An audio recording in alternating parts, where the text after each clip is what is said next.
Hello.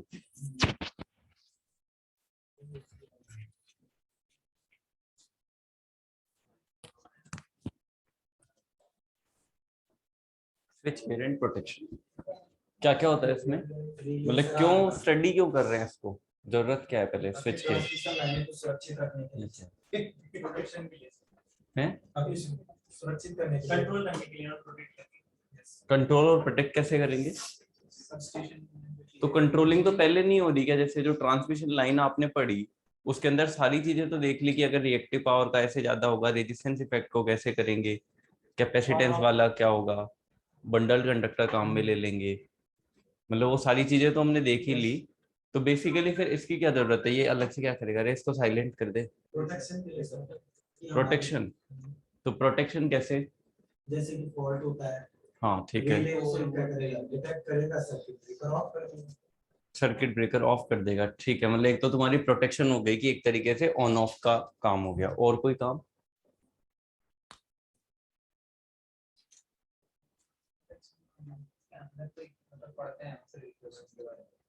हाँ equipments के बारे में पढ़ते हो तो वो क्यों, मतलब क्या है जरूरत?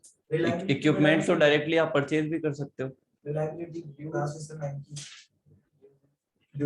यूजेस के लिए तो आपको सिर्फ एक बेसिक लाइन ही बता दी जाती, ठीक है ये इसके काम आता है, आप इसको जाओ परचेज कर लो। फिर इसको अलग से पढ़ने की, पूरा पढ़ने की क्या जरूरत पड़ रही है?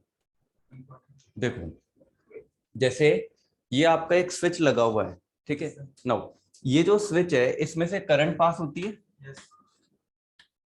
इसमें से फ्लो होती है ना एक पास, मतलब ये कंप्लीशन देता है। ये वाला जो स्विच है ऐसा स्विच है, जैसे ही आप इसको टच करा दोगे ये कंप्लीट हो जाएगा और करंट फ्लो करेगी। नाउ मान लो कि इसमें से 1 एम्पियर करंट फ्लो करती है, इस स्विच में कोई प्रॉब्लम है या नहीं है? इसकी कितनी रेटिंग होगी अगर आपको पता है, इलेक्ट्रिकल वाले हो? 5 एम्पियर लिखी हुई आती है, यहीं पे लिखी हुई मिल जाएगी आपको। 5 एम्पियर रेटिंग होती है। 1 एम्पियर पे इस पे कोई फर्क पड़ेगा? नहीं पड़ेगा। 2 एम्पियर पे, 5 एम्पियर पे, 7 एम्पियर पे, मे बी और मे नॉट भी, लेकिन पड़ सकता है। अगर 10 एम्पियर आ जाए तो डैमेज हो जाएगा। तो मेनली क्या है, जैसे मान लो आपने एक स्विच तो लगा दिया, ठीक है, हाँ इसको पहले कर दिया करो यार। जैसे आपने यहाँ पे एक स्विच तो लगा दिया कि आपका काम क्या है कि जैसे ही कोई फॉल्ट होगा हम क्या कर देंगे, इस स्विच को ओपन कर देंगे। लेकिन मान लो इस स्विच की आप कुछ रेटिंग डिसाइड करोगे, आपने रेटिंग डिसाइड करी 30 एम्पियर, लेकिन जो करंट चला गया जैसे ही फॉल्ट हुआ एकदम से 50 एम्पियर चला गया, मतलब इसकी रेटिंग को क्रॉस जा रहा है। जो आपका लाइन की रेटिंग है, जैसे मान लो कि लाइन फॉल्ट हो जाती है 20 एम्पियर पे, इसकी आपने रेटिंग ली है 30 एम्पियर, मैं रेटिंग की बात कर रहा हूं, और ये चला गया 50 एम्पियर करंट, तो क्या होगा? डैमेज होगा। मेनली इसका काम क्या था कि ओपन करना, जैसे ही 20 एम्पियर से ऊपर जाएगी ये ओपन करेगी, लेकिन इंस्टेंट अगर 50 एम्पियर करंट चली जाएगी, पास कर गई, ओपन तो करेगा लेकिन उसी इंस्टेंट पे वो डैमेज हो जाएगा। तो आपका जब भी फॉल्ट होगा या कोई भी केस बनेगा जहां पे भी जितने भी आपके इक्विपमेंट्स काम में आ रहे हैं, उन सबकी जो रेटिंग है वो डिसाइड करते हैं with the help of study off switch gear and protection से। बिना स्विच गियर एंड प्रोटेक्शन की स्टडी से हम ये डिसाइड नहीं कर सकते कि किसको कितनी हमें रेटिंग देनी है। जैसे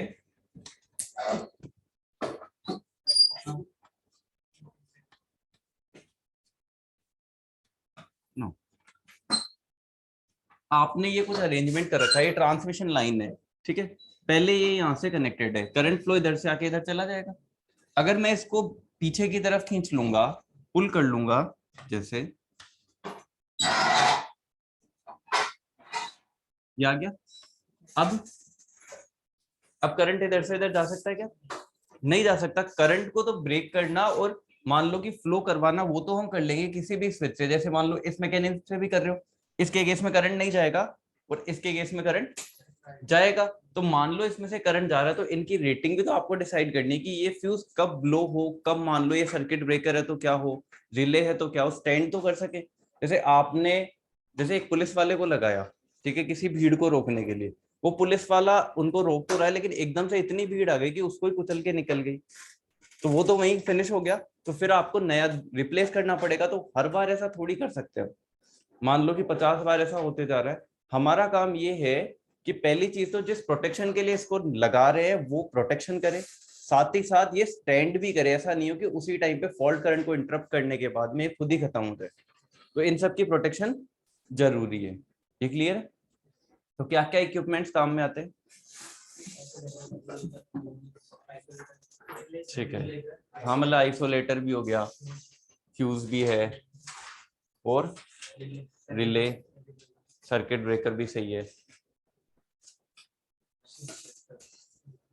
स्विचेस के अंदर ही आ रहे हैं, स्विचेस भी बोल लो, स्विचेस, आइसोलेटर भी स्विच ही है, लाइटनिंग अरेस्टर, हाँ वो भी आ रहा है, लाइटनिंग अरेस्टर भी है। तो ये सारे इक्विपमेंट्स है, जैसे सीवीटी भी आएगा आपका, वेव ट्रैप भी आएंगे, कई चीजें आने वाली जो प्रोटेक्शन में जितनी भी काम में आएगी, पूरी की पूरी आपकी, चाहे पूरा पावर सिस्टम है उसकी प्रोटेक्शन के लिए क्या क्या काम में आएगा वो सारा इसके अंदर आ जाएगा। ठीक है, तो हेडिंग डाल लो switch gear and protection.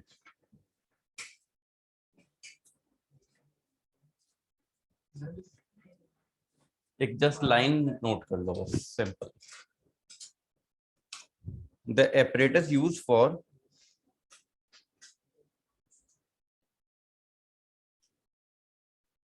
the apparatus used for switching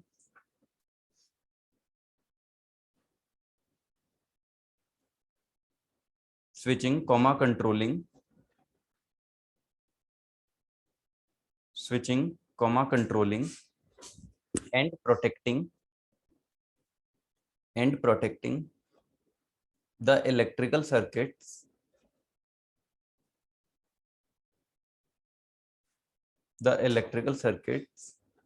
and equipments is known as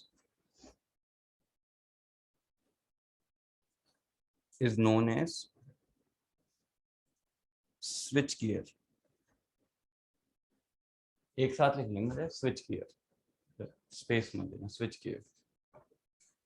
ठीक है, तो स्विच गियर क्या है, कंट्रोलिंग के इनके काम आएगा। मेनली क्या किया जाता है इसके स्टडी, देखो अगर आपको ये पता है कि जैसे आपको ये स्विच लाकर लगाना है तो यूटिलाइज तो आप भी कर रहे हो, आप मार्केट से जाते हो, रेटिंग बताएंगे मतलब ले आते हो। मेन क्या स्टडी से कि आपको कहाँ तक कितने कितने रेटिंग की आपको लाना है, वो इंपॉर्टेंट है। हम तो डायरेक्टली जाके कंज्यूमर को क्या बोलते हैं कि हमें क्या है, एक कमरे में लगाने के लिए एमसीबी चाहिए, एक रूम के लिए एमसीबी चाहिए, हमें स्टडी नहीं कर रखी। अब वो जितने की भी देगा, अगर मान लो उसको नॉलेज सही है, उसने सही एमसीबी आपको दे दी तो आपका काम चल जाएगा। अगर जैसे मान लो उसने रूम के लिए दे दी आपको 15 एम्पियर की एमसीबी, जस्ट सपोज करो 15 एम्पियर नॉर्मल है, ऐसे ज्यादा नहीं है ना। अब रूम के अंदर आप क्या क्या चीजें चलाते हो, एक मान लो आपके पास में एक ट्यूबलाइट है, एक आपके पास में बल्ब है, ये 20 वाट का है, ये 10 वाट की है, 10 वाट। और क्या होता है, फैन है, ये आपका 50 वाट का मान लो। और इससे ज्यादा क्या रहता है, टीवी हर रूम में नहीं रहता ना, जैसे मान लो एक सिंगल रूम की बात कर रहे हैं, बस यही बेसिक रहता है। कूलर अगर कोई लगाता है तो वो अलग से लगाता है, अदरवाइज नहीं लगाता। तो टोटल कितना गया, चलो मान लो 30 वाट का एक्स्ट्रा लोड भी एज्यूम कर लो, या फिर टोटल ये 80 बैठ रहा है, आप मान लो 100 वाट। ठीक है, अब वोल्टेज कितना आता है आपके 220, इसको 110 वाट ले लेते हैं अपॉन 220 वोल्ट, तो कितनी करंट जाएगी 0.5 एम्पियर। ये आपकी एक्चुअल में रूम की करंट रेटिंग है 0.5 एम्पियर। नाउ अगर गलती से फॉल्ट हुआ, फॉल्ट होने पे 10 एम्पियर करंट चला गया, तो क्या ये आपकी जो एमसीबी है वो ट्रिप करेगी? वो तो ट्रिप ही नहीं करेगी। रीजन क्या है, क्योंकि उसकी रेटिंग ही 15 एम्पियर है। तो यहाँ पे 15 एम्पियर वाले की जरूरत थी क्या? आपका काम 5 एम्पियर वाले से चल रहा था कि मिनिमम 5 एम्पियर वाले की से काम चल जाता। नो, लेकिन अगर आपको कोई एसी ऑपरेट करवाना है, या मान लो कूलर ही मान लो, कूलर कितने वाट का आता है, लगभग 200-250 के आसपास, अलग अलग आते हैं आजकल, इन्वर्टर वाले आ गए तो वो थोड़े कम के भी आ रहे हैं, लगभग 250 वाट मान लो, 250 वाट। तो उसके केस में कूलर के अंदर कितनी करंट जाती है, लगभग थोड़ी सी उसको ज्यादा चाहिए होती है। तो उसके अंदर कई बार क्या है, जैसे ज्यादा लोड अगर आप ऑपरेट कराओगे एक 5 एम्पियर वाली से, जैसे मोटर चलानी है आपको, मोटर पता है ना, जो पानी चढ़ाने वाली, उसके अंदर कितनी करंट जाती है, लगभग 10 एम्पियर के आसपास। अब 5 एम्पियर वाली एमसीबी वहां काम नहीं करेगी, ठीक है। अगर आपने 15 एम्पियर की लगाई है, वहां गीजर और मोटर एक साथ चलाए तो 15 एम्पियर की एमसीबी लगाई है और गीजर और मोटर एक साथ चलाए तो मतलब बचेगा नहीं, ट्रिप हो जाएगी, वो ऑपरेट कर जाएगी, क्योंकि 15 एम्पियर से करंट ऊपर चला जाएगा। तो इस टाइप से प्रोटेक्शन सेलेक्ट करने का आपको नॉलेज होना चाहिए। ये क्लियर है? क्योंकि हम नॉर्मल केस में तो जा नहीं रहे घरों की तरह कि हाँ भाई उठ जाए तो भी कोई दिक्कत नहीं है, हमें प्रोटेक्शन बहुत जरूरी है। तो इसमें लिखो, सबसे पहले हेडिंग डालो switch gear equipments.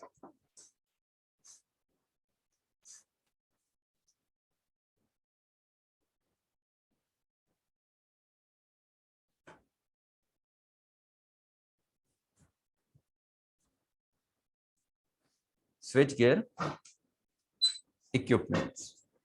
Number one, switches. Number one, switches.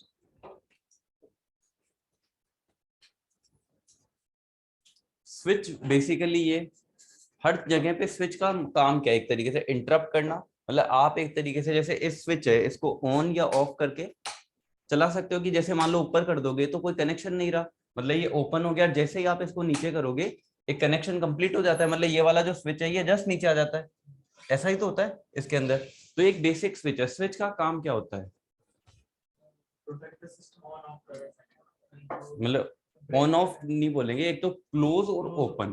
Close और ओपन आपकी जो भी सिस्टम है उसको क्लोज और ओपन करने का काम है। तो स्विच को कहाँ काम में लोगे, जैसे मान लो कि मेरे को ओपन या क्लोज करना है, तो मैं लोडेड कंडीशन में करूंगा या नो लोड में करूंगा, या दोनों में कर सकते हैं, मतलब हाँ ओपन या close.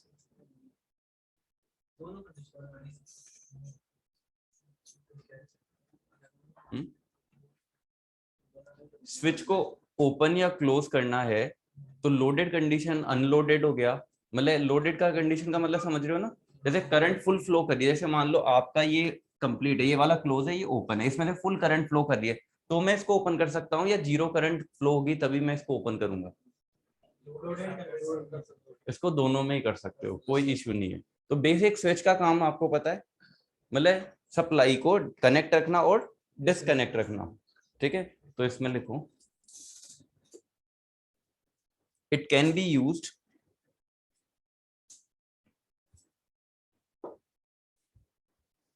first point, it can be used under full load or no load condition, full load or no load condition।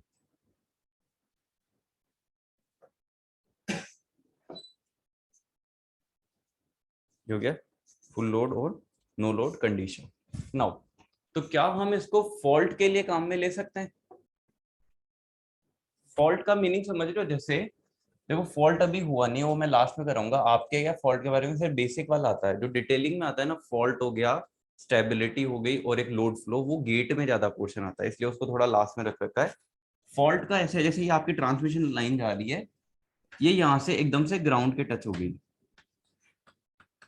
Means ground पे या तो गिर गई, तो उसके केस में क्या होगा, मतलब ग्राउंड के टच हो गया, चाहे किसी वायर के थ्रू टच हुआ हो या ये लाइन टूट के ग्राउंड के ऊपर गिर गई, ठीक है। फॉल्ट होने का मतलब चाहे दो वायर आपस में मिल सकते हैं, तो ये ग्राउंड, ये लाइन टू ग्राउंड फॉल्ट है, ठीक है। अगर दो लाइन आपस में मिल जाए, लाइन टू लाइन फॉल्ट है, ठीक है। अगर तीनों लाइन आपस में मिल जाए तो ट्रिपल लाइन फॉल्ट है। अगर तीनों लाइन आपस में भी मिल जाए और सीधी ग्राउंड से भी मिल जाए, triple line to ground fault है। ये बेसिक फॉल्ट है, ये आपका लाइन टू ग्राउंड फॉल्ट है। सबसे ज्यादा कॉमन फॉल्ट कौन सा होता है?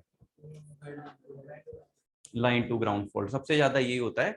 लाइन टू ग्राउंड फॉल्ट देखो क्या केस बनता है, कोई लाइन जा रही है आपकी, वो पोल से टूटी, ठीक है, और वो नीचे गिरी है।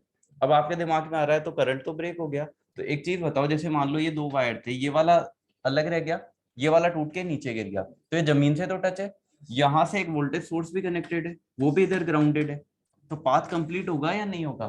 तो करंट फ्लो करेगी, करंट का अमाउंट क्या होगा, हाई होगा या लो होगा? हाई अमाउंट ऑफ करंट होगा तो फॉल्ट के अंदर सबसे हाई करंट आता है। ये क्लियर है आपको? नो, अब अगर मान लो फॉल्ट होता है तो क्या स्विच को काम कर सकते हो, काम में ले सकते हो आप?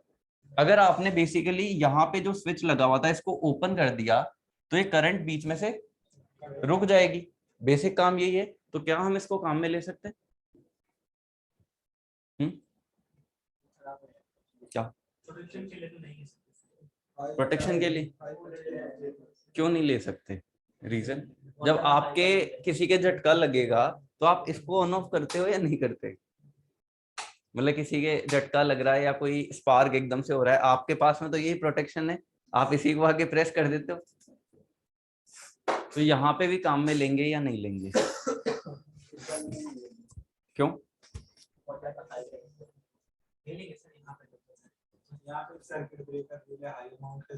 देखो, आप लेने को तो अगर मान लो स्विच है उसकी रेटिंग को बढ़ा दो, मतलब हाई रेटिंग अमाउंट को कर दो और उसको काम में ले लो, लेकिन वो चीज आपके लिए ना तो इकोनॉमिकल होगी ना आपके लिए एडवांटेजियस होने वाली है। जैसे मान लो कि बहुत सारे फैक्टर आएंगे जब आप इस लाइन को यहाँ से ओपन करोगे, बहुत सारी चीजें होंगी। जैसे एक बेसिक चीज बताओ कि अगर नॉर्मल कंडीशन है, फॉल्ट नहीं है, नॉर्मल कंडीशन है, जब आप इसको ओपन करोगे तो क्या कोई आर्क जनरेट होता है?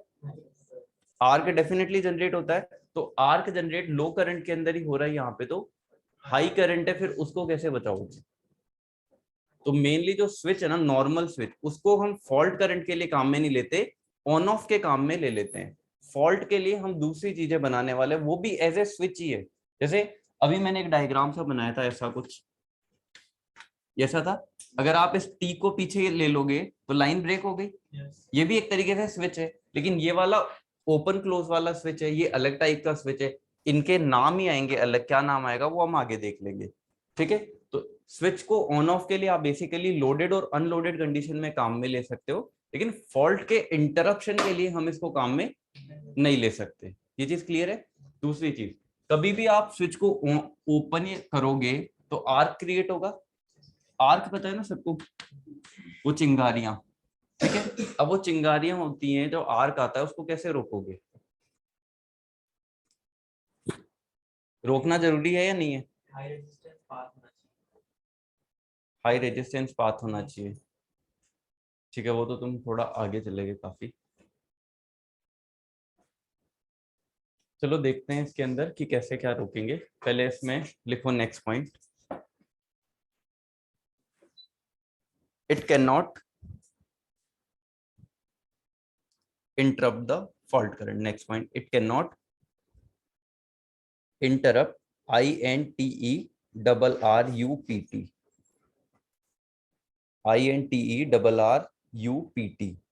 interrupt the fault current. ठीक है, नेक्स्ट पॉइंट,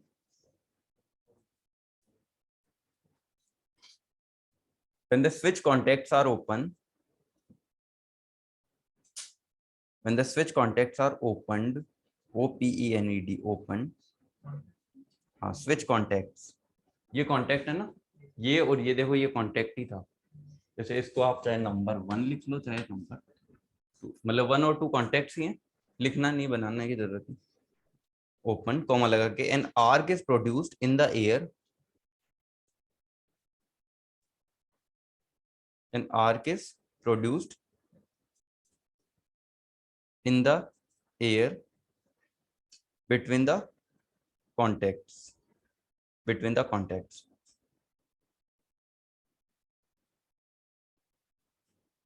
ठीक है, नो आर्क जो है नॉर्मल वोल्टेज में आती है या थोड़ी हाई वोल्टेज में आती है? दोनों में आती है। जैसे इसके अंदर आ रही है क्या? मैं ऑन ऑफ कर रहा हूं तो क्यों नहीं आ रही? लोडेड कंडीशन हो, जैसे मान लो आप ये चालू है, उसको बंद करके देखो एक बार आ रही है क्या? कहाँ आ रही? मतलब करंट और वोल्टेजेस अगर हाई होंगे तब आपका आर्क आने के चांसेस ज्यादा रहते हैं, कम में नहीं होंगे। अगर आपके नॉर्मल स्विच में आप जो आर्क के लिए यस कर रहे हो, उसका रीजन ये कि आपके घर में आता है, उसका रीजन ये अगर आता है तो आप एक काम करना, इसको खोलना, ठीक है, आइसोलेटर से पहले लाइन को ऑफ करके, और यहाँ पे जो आपके कनेक्शन हो रखे हैं उनको सही से कनेक्शन कर देना, वो ढीले हो रखे हैं इस वजह से वहां जनरेट हो रहा है। वो रीजन है, मतलब कि मेनली टाइट कनेक्शन आपका वहां पे नहीं हो रहा। ठीक है, तो नेक्स्ट पॉइंट लिखो, arc generate for high voltage and large current,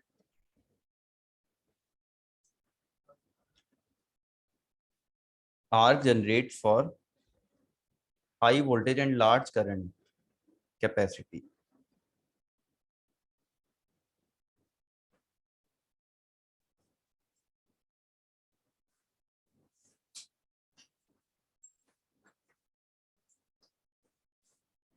High voltage and high current capacity. Now, तो ये कैसे, मतलब टाइप भी होते हैं इसके स्विचेस के, क्या क्या? ICTP हो गया, ICDP हो गया। नहीं वो तो चलो तुम थोड़ा आगे जा रहे हो। जैसे ये स्विच है, बेसिकली स्विच तो स्विच होता है नॉर्मल कि ऑन या ऑफ करने के काम आएगा। मेन ये कि आर्क जनरेट हो रहा है, तो अगर मान लो मैं इस स्विच को एयर में ओपन रखता हूँ, एक कैसे बनता है, एक ये बनता है मैं इसको एक ऑयल के अंदर रख दूं, बन सकता है या नहीं बन सकता? ऑयल के अंदर भी रखा जा सकता है। तो ये एक टाइप बनते हैं इनके, कि जैसे मान लो आपका एयर स्विच है, ऑयल स्विच है, तो ये इसके जो स्विच है उसके आपके टाइप बनने वाले हैं। ये पता है ना, ऑयल में रख सकते हैं या नहीं रख सकते? ऑयल में रखने से आर्क ज्यादा बढ़ेगा या घटेगा? घटेगा, क्यों? आपको कौन सा ऑयल काम में लेना चाहिए? जैसे ट्रांसफार्मर ऑयल है, उसको काम में ले लो, डाइलेक्ट्रिक स्ट्रेंथ भी उसकी अच्छी है, कूलिंग भी अच्छी प्रोवाइड कराता है। ठीक है, तो उसको हम बेसिकली काम में ले सकते हैं।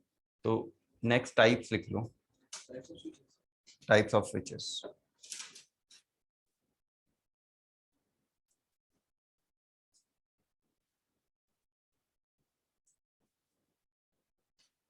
जैसे तो देखो दो टाइप के होते हैं, air switch and oil switch. Normal एक बार नाम लिख लो, number 1 air switch and oil switch.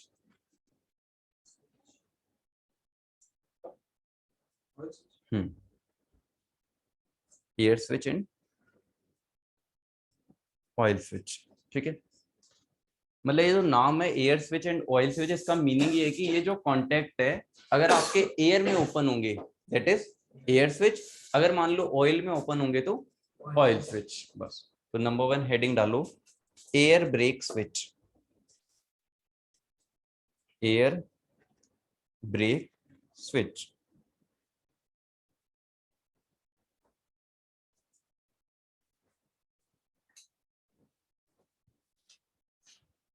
It is designed to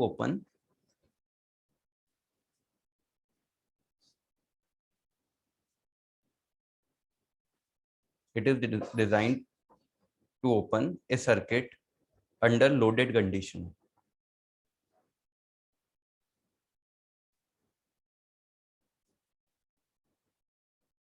Under loaded condition. Arcing horn जानते हो? तो वो इसके साथ में प्रोवाइड बेसिकली करवा दिए जाते हैं। आर्सिंग हॉर्न्स क्या होते हैं?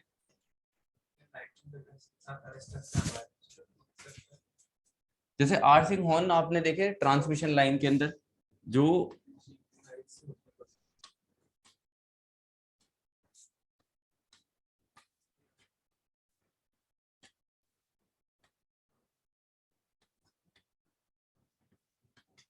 नो याम प्रोवाइड कराते थे, ऐसे प्रोवाइड कराते थे ना ट्रांसमिशन लाइन में। क्या काम होता था इनका? जैसे ओवर वोल्टेज होता था तो ये क्या कंडक्ट कर जाते थे। ठीक है, और आपके जो भी आपके इंसुलेटर्स हैं उनके अंदर से आपका कोई भी वोल्टेज अपीयर नहीं होता, सारा का सारा कोई भी मान लो हाई वोल्टेज या कोई फॉल्ट करंट आ रहा है वो इन्हीं में से चल जाता था। यही बेसिक काम था। तो बेसिकली आपके आइसोलेटर्स डैमेज नहीं होते थे। अगर मैं आपके यही आर्सिंग ऑन स्विच के साथ में काम में ले लूं, ऐसा नहीं यही सेम ऐसे इतने बड़े, फॉर एग्जांपल मेटल पीस है, ये मेटल पीस ही तो है ना, वही मेटल पीस छोटे वाले यहाँ पे काम में ले ले स्विच के साथ में, तो क्या बेसिकली स्विच डैमेज होने से बच सकता है आपका? स्विच को डैमेज होने से बचाया जा सकता है। और दूसरी चीज, आर्क कैसे क्रिएट होता है? अगर मान लो डिस्टेंस कम है तो आर्क ज्यादा होगा या कम होगा? मतलब डिस्टेंस कम है तो आर्क ज्यादा, डिस्टेंस जैसे जैसे बढ़ेगी आर्क कम होता जाएगा। तो बेसिकली काम यही है कि पहले मान लो आर्क आ रहा है तो वो इनके अंदर से आ जाएगा, फिर बाद में हम इसके डिस्टेंस को बढ़ा देंगे तो आर्क भी कम हो जाएगा, कूलिंग भी प्रोवाइड हो जाएगी मतलब डिस्टेंस के बढ़ाने से। ठीक है, तो आर्क को हम रिड्यूस कर सकते हैं, एक्सटिंग्विश बोलेंगे, वो आगे मैं लिखा दूंगा, जो वर्ड आएगा एक्सटिंग्विश आएगा। तो इसमें लिखो next point,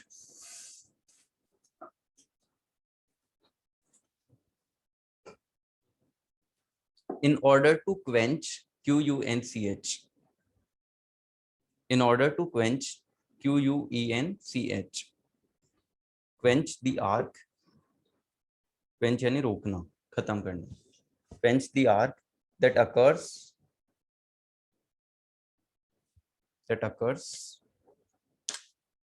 on opening such a switch, on opening such a switch, such SUCH, such a switch,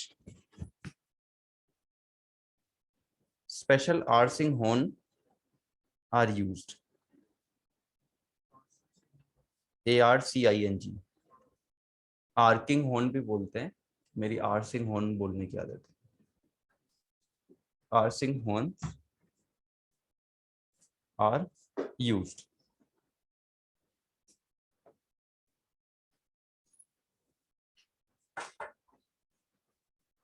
ठीक है,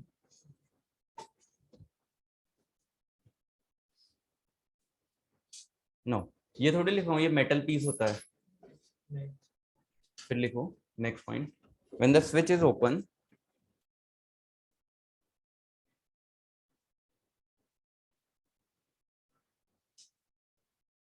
when the switch is open,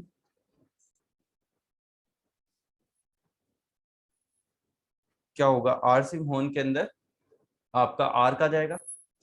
ठीक है, बेसिकली तो फिर क्या होगा, आर्क के बीच में जैसे जैसे स्विच ओपन होता जाएगा,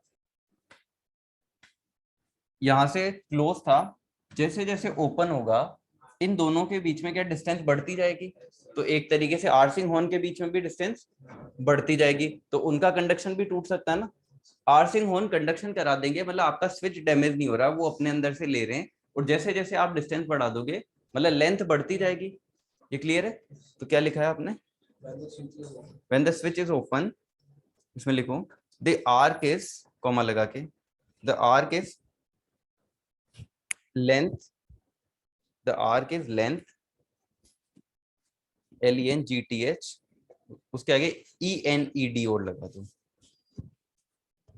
ED, lengthed, lengthed, ये क्लियर है, lengthed, comma cooled, COOLED, cooled and interrupted, cooled and interrupted। ये क्लियर है? समझ जाओगे ना इसका मीनिंग, समझ जाओगे? ये जो ओपन है ना, ये हाँ। ऑफ डिनोट कर रहा है ना, ओपन है कि ओपन क्लोज में मैं कंफ्यूज होता हूं, ऑन ऑफ ज्यादा अच्छे से समझता हूं। अच्छा, ये वाला जो है ये क्लोज है, क्लोज का मतलब क्या है, कनेक्टेड है, ऑन, और ओपन का मतलब ऑफ। ऑफ। ठीक है, जबकि हमारे यहाँ ऑन ऑफ नहीं बोलेंगे, क्लोज ओपन ही बोलते हैं बेसिकली। कहाँ काम में ले सकते हैं इनको, स्विचेस, डोमेस्टिक वाले के लिए नहीं पड़े, डोमेस्टिक के लिए तो वो डिजाइन होकर आ जाएंगे, उसकी प्रोटेक्शन की इतनी ज्यादा वो भी नहीं है, सब स्टेशन में नहीं। हाँ वैसे तो देखो स्विच हर जगह पे काम में आएंगे, सब स्टेशन में भी काम आएंगे, इनका एक काम वहां भी काम आता है, जैसे मान लो इंडस्ट्रियल सप्लाई किसी को देनी है, मतलब अलग से किसी इंडस्ट्रियल लोड को, और आपकी या तो डिस्ट्रीब्यूटर से ले रहा है वो, या फिर आपकी ट्रांसमिशन लाइन से ही ले रहा है, तो उस टाइम पे बीच में स्विच लगा देते हैं कि अगर मान लो उसको कनेक्ट या डिस्कनेक्ट करना रहा, मतलब बेसिकली आपकी कोई भी सप्लाई जहां से जाती है, जैसे ट्रांसमिशन लाइन से किसी और को दिया है अपने लोड को, तो बीच में आपने स्विच लगा दिया कि कोई प्रॉब्लम आएगी तो हम इस स्विच को ऑन ऑफ कर सकते हैं। ये सबसे सस्ते आते हैं, मतलब हर एक चीज कुछ है ही नहीं इसके अंदर, सिर्फ स्विच ही तो लगाया आपने, बाकी औरों की जो मैकेनिज्म देखोगे ना, रिले हो गया, सर्किट ब्रेकर, उनके मैकेनिज्म में थोड़े बहुत पैसे लगते हैं, तो बेसिकली फॉल्ट के लिए तो ये होने वाला है नहीं, ये तो बेसिक आपके काम के ऊपर है ऑन या ऑफ करने के लिए, ठीक है। तो इसमें नेक्स्ट पॉइंट लिख लो,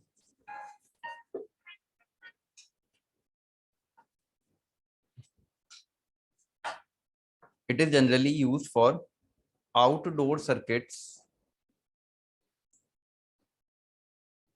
it is generally used for outdoor circuits of medium capacity, outdoor circuits of medium capacity, of medium capacity, bracket में लिख लो, for example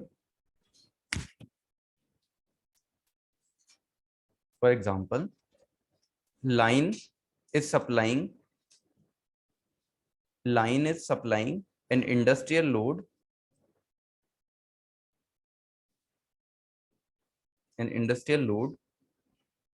from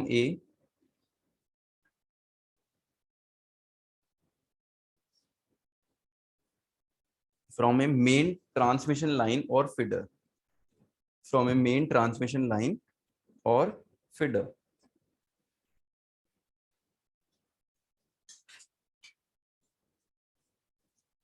next heading मतलब नेक्स्ट टाइप, पहला एयर ब्रेक हो गया, सेकंड लिख लो isolator और डिस्कनेक्टिंग स्विच, आइसोलेटर और है नहीं मतलब ऑयल आइसोलेटर लिख लो, हाँ हाँ इसकी जगह दूसरा ऑयल स्विच भी आएगा, आइसोलेटर ISOLATOR आइसोलेटर और डिस्कनेक्टिंग स्विच।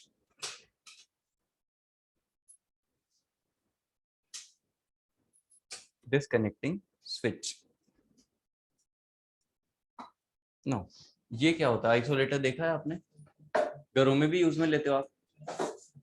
घरों में नहीं लेते? हाँ नहीं, नॉर्मल आपके घरों के अंदर भी होता है एक आइसोलेटर, कभी भी आप चेक करना चाहे, देखो अगर आपके घर में या तो ये वाली मैकेनिज्म होगी कि एक यहाँ डब्बा सा लगा हुआ होगा, उसके ऊपर यहाँ ऑन या ऑफ का कुछ होगा, और दो यहाँ पे फ्यूज लग रहे होंगे, कट आउट जिनको बोलते हैं, एनर्जी मीटर के पास, हाँ एनर्जी मीटर के पास में।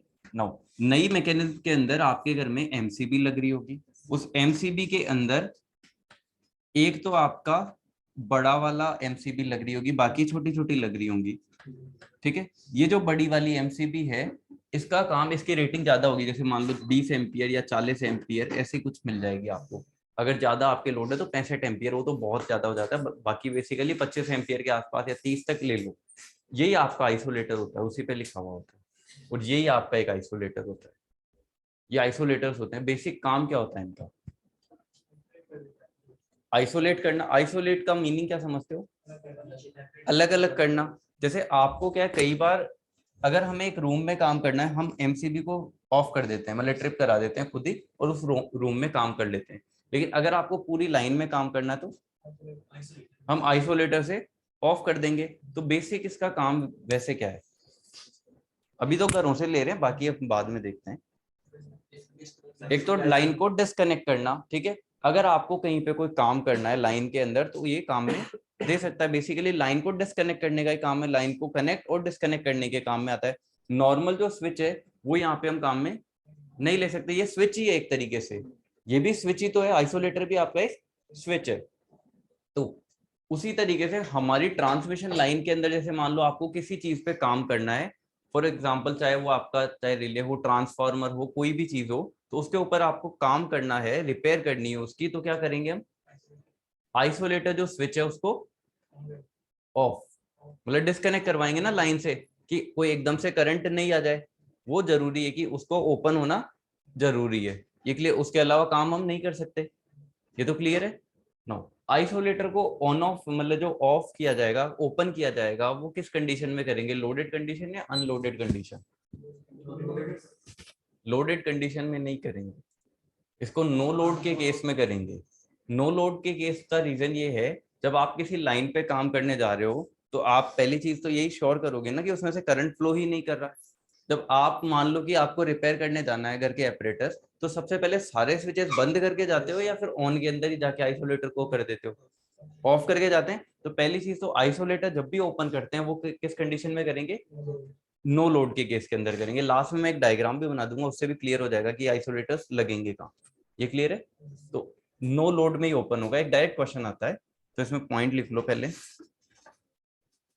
It is design to open a circuit under no load condition.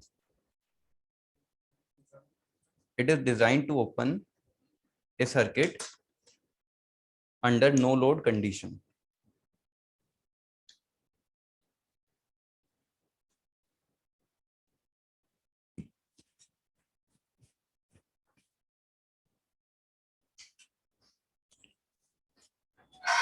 No, ये ऐसे थोड़ी बताना है कि आइसोलेट करने के काम आता है। बेसिक है या नहीं? लिखवाऊं, बताओ? ठीक है, फिर इसमें एक आगे पॉइंट और लिख लो। It is generally used on both side of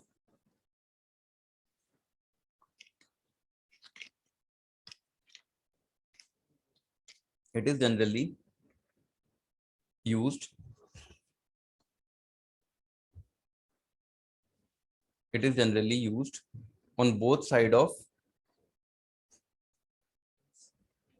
circuit breakers, both side of circuit breakers in order to repair the in order to repair and replacement in order to repair and replacement of circuit breaker of circuit breaker।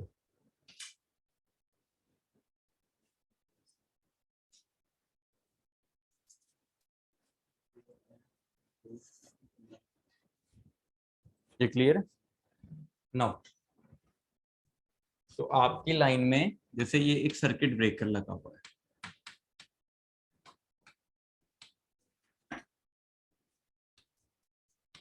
तो ये क्या है, isolator. सबसे पहले किसको open करोगे, isolator को या सर्किट ब्रेकर को? आइसोलेटर को नहीं, सर्किट ब्रेकर को। ठीक है, सर्किट ब्रेकर को हम ओपन करेंगे।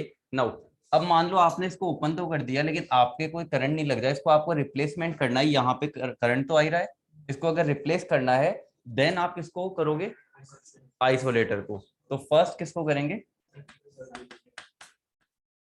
फर्स्ट ओपन सर्किट ब्रेकर, तभी तो लाइन नो लोड की कंडीशन बनेगा।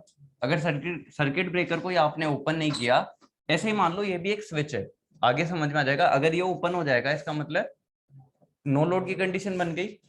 First open circuit breaker, then open isolator. ये क्लियर है? ठीक है। नाउ अब आपने ये रिपेयर करने गए हो, आफ्टर रिपेयर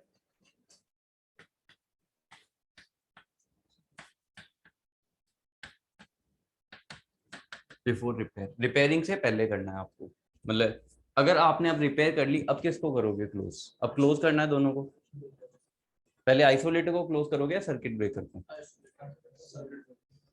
देखो आइसोलेटर आपका कब काम करेगा, ओनली नो लोड के केस में। अगर सर्किट ब्रेकर को आपने क्लोज कर दिया तो पहली चीज तो उसको नो लोड को तो छोड़ दो, आप बेसिकली काम ये है कि अगर मान लो इसको मैं यहाँ से, अब आपके दिमाग में आ रहा है, देखो ये भी एक स्विच है, इसको ऐसे समझो। ठीक है, ये सर्किट ब्रेकर है, आपने इसको क्लोज किया। अब आप सोच रहे हो अभी भी तो नो लोड है। ठीक है, आपने जैसे इसको क्लोज कर दिया, ये भी ठीक है, नो लोड का केस बन रहा था। लेकिन जब आप इसको करोगे क्लोज, तो क्या ये नो लोड का केस था? यहाँ पे तो इसमें से करंट फ्लो करेगी उस टाइम पे। नो, तो उसके केस के अंदर हम क्या करेंगे, सबसे पहले अगर हम आइसोलेटर्स को क्या कर दें, क्लोज कर दें, तो मान लो ये दोनों तो आपने मिला दिए। ठीक है, अब आराम से आप सर्किट ब्रेकर को कर लो। सर्किट ब्रेकर्स आपके लोडेड कंडीशन के अंदर भी डिजाइन होते हैं, मतलब लोडेड कंडीशन में भी उनको क्लोज या ओपन किया जा सकता है। ये क्लियर है? तो आफ्टर रिपेयर क्या करेंगे,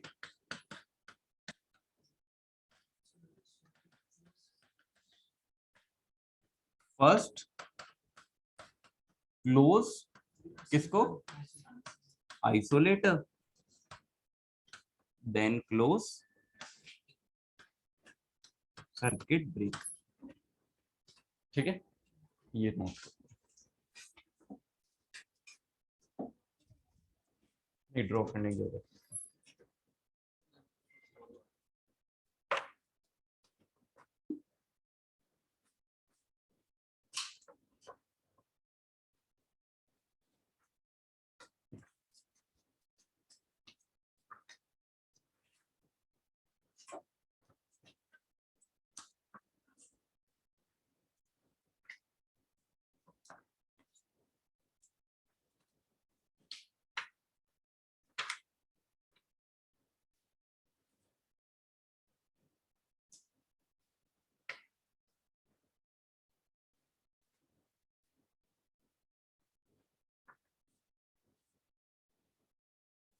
ये वाला चाहे बनाना चाहो बना दो, ठीक है, ये नीचे वाला, ऊपर वाले की जरूरत नहीं।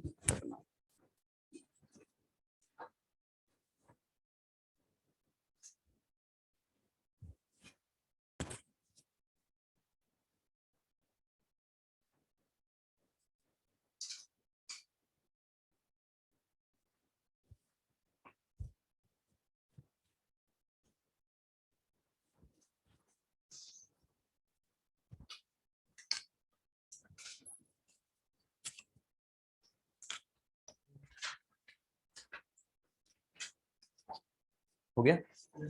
Third oil switch,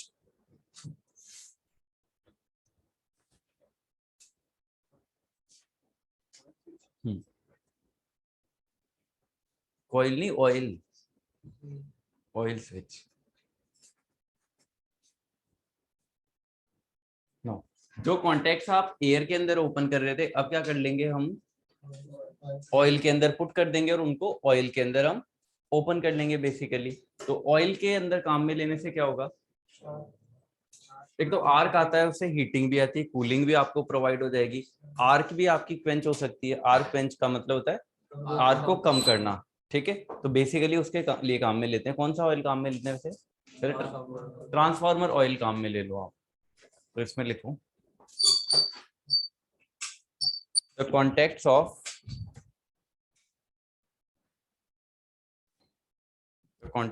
such switch are opened under oil. The contacts of such switches are opened under oil. Bracket में ट्रांसफार्मर ऑयल कर लो। मतलब यूजुअली, मतलब ऐसा नहीं कि हर बार ही, और ऑयल पे आप काम में ले सकते हैं, ट्रांसफार्मर एग्जाम्पल, ठीक है। Next point, the effect of oil is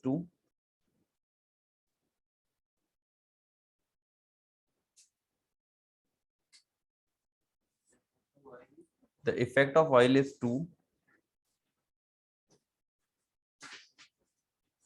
provide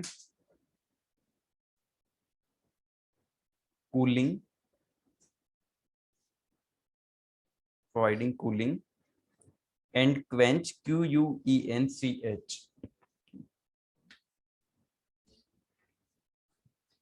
QUENCH, ई है यहाँ पे दिख रहा है ना, QUENCH,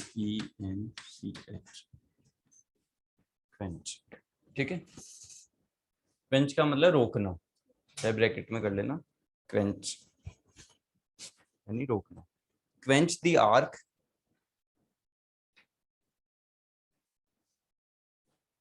क्वेंच द आर्क कब होती है, ये ओपन करते टाइम या फिर शॉर्ट करते टाइम, क्लोज करते टाइम? ओपन करते टाइम, तो ब्रैकेट में लिख लो at the time of open, at the time of open. इनको कहाँ काम में लेंगे ऑयल स्विचेस को?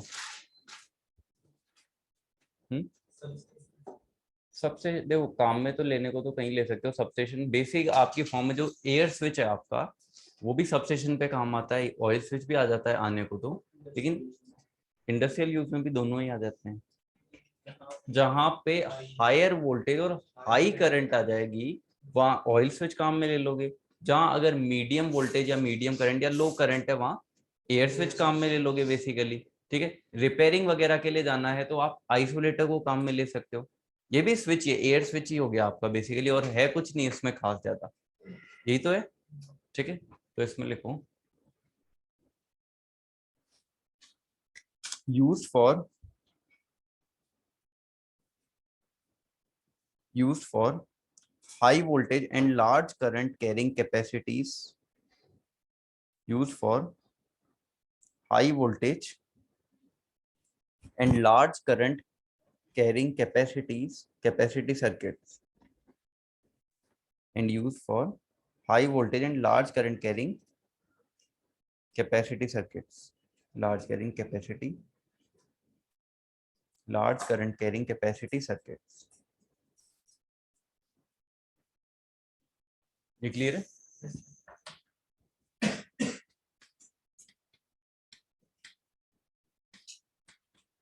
फ्यूजेस, पहला तो आपका क्या था? स्विचेस। सेकंड आ गया फ्यूजेस।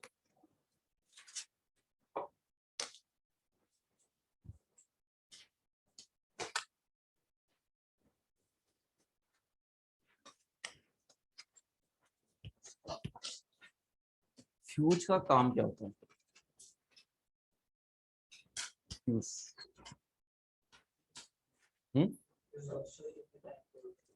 क्या करना? लीकेज करंट को बताना,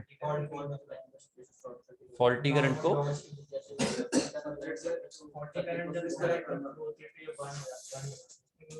जैसे कहाँ लगेगा, सीरीज में या पैरेलल में? सीरीज में। ये आपका मान लो फ्यूज है। कनेक्शन कैसे होता है इसमें? यहाँ पे एक पिन आ गई, ठीक है ना। अब इसके बीच में आप अलग से कोई दूसरे मटेरियल का वायर लोगे या सेम ले जाओगे? दूसरे में। क्यों? हाई मेल्टिंग पॉइंट वाला या low melting? High melting point. Now जैसे मान लो, एक मिनट, ये 40 डिग्री सेंटीग्रेड एग्जांपल ही ले रहा हूं, ये इस पे पिघल जाता है। ठीक है, आपने इसकी रेटिंग ले ली है 50 डिग्री सेंटीग्रेड। ये क्लियर है? जैसे जैसे करंट आएगा रेटिंग मतलब टेम्परेचर आपका बढ़ता है। जैसे ही 40 से ऊपर जाएगा आपका नॉर्मल वायर क्या होगा? पिघल के टूट जाएगा और बचाएगा किसको? फ्यूज को। तो आप फ्यूज को बचाना चाहते हो नॉर्मल वायर को? नॉर्मल वायर को बचाना चाहते हैं, तो इसकी मेल्टिंग पॉइंट क्या होना चाहिए?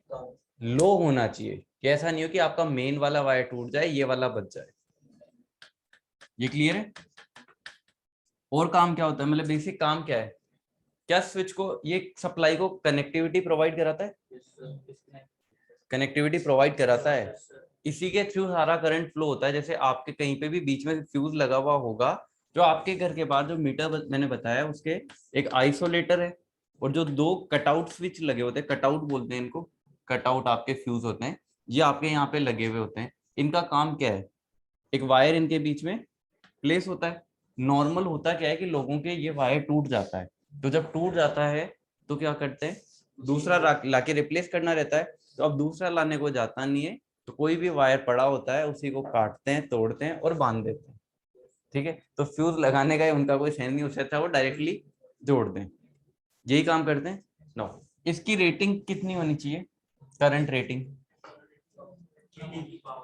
इससे ज्यादा होनी चाहिए या कम होनी चाहिए? इसकी करंट रेटिंग कम होनी चाहिए। जैसे मान लो करंट रेटिंग कम होने का मतलब, जैसे नॉर्मल करंट आपकी डिवाइस का है 10 एम्पियर, ये रेटिंग है आपकी मोटर की। तो कोई भी मोटर ले लो, गीजर ले लो, उसकी 10 एम्पियर करंट जा रहा है। नाउ अब इस फ्यूज की रेटिंग कितनी होनी चाहिए?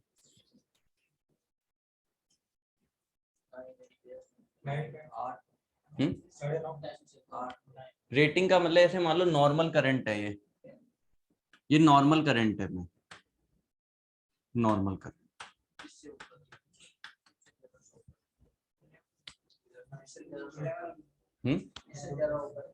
नॉर्मल करंट है, अगर 10 एम्पियर करंट जा रही, 10 एम्पियर तो नॉर्मल केस में भी आएगा। अगर आपने इसको 8 एम्पियर ले लिया, नॉर्मल करंट की बात कर रहा हूं मैं, नॉर्मल, तो उसके केस में जैसे 10 एम्पियर आएगा ये तो खराब हो जाएगा, मतलब कि मेल्ट होके फ्यूज हो जाएगा। मतलब बेसिकली आप एक ऐसा वायर लोगे जो जैसे ही करंट हाई जाएगी उस टाइम पे मेल्ट होके पिघल के पूरा का पूरा टूट जाएगा, मतलब जल जाएगा। ऐसा एक वायर बेसिकली आप काम में लेने वाले हो। तो 10 एम्पियर पे तो ये चला जाएगा, तो इसकी रेटिंग कितनी होनी चाहिए, मतलब इस 10 से थोड़ी बहुत आपकी ज्यादा होनी चाहिए। नो, अगर मान लो इसकी खुद की ओवरलोड रेटिंग आपको दी हुई आती है कि इसकी मान लो कि 12 एम्पियर है, अगर 12 एम्पियर के ऊपर इसमें से करंट गया आपकी मोटर में से तो आपकी मोटर डैमेज हो जाएगी।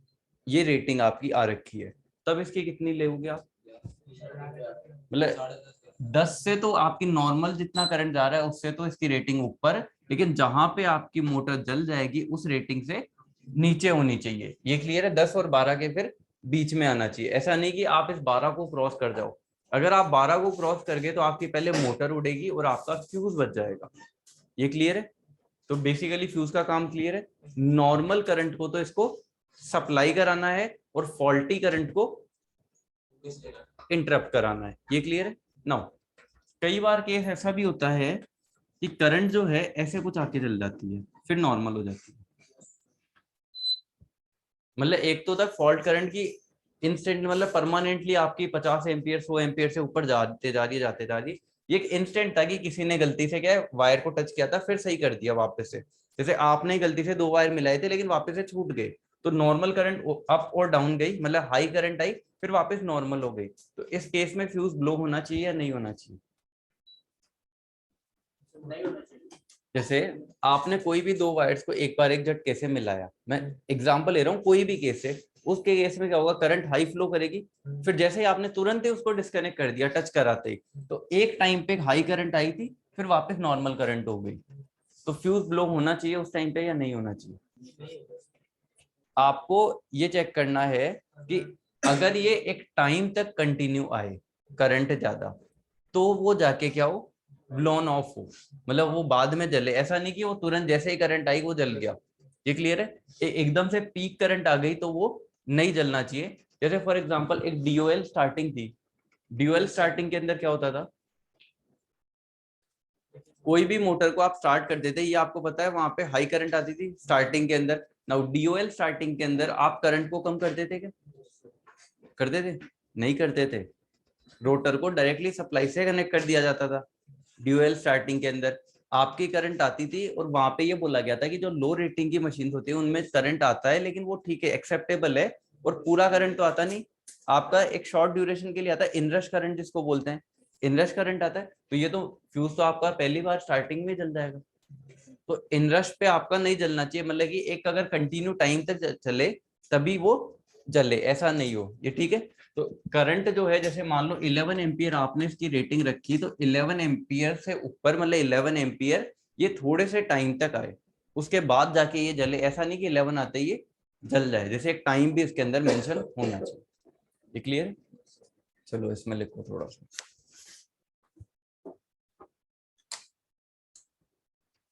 It is a short piece of wire or thin strip metal.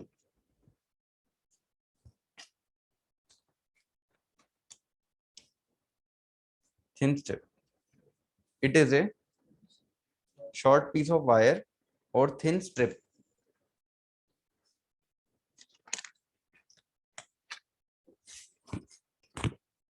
Thin strips. Strip समझते हो ना? Strip का मतलब पत्ती। हाँ, जैसे पत्ती भी काम में ले सकते हो। कहाँ काम में लेंगे पत्ती? अगर मान लो थोड़ी सी रेटिंग थोड़ी ज्यादा है तो आप पत्ती काम में ले लो, बेसिकली स्ट्रिप काम में हम ले सकते हैं। ठीक है, इसी के चाहे आगे चलने दो। Which melts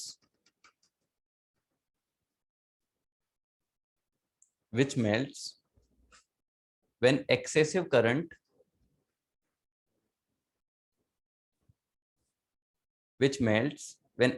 current flows through it for sufficient time.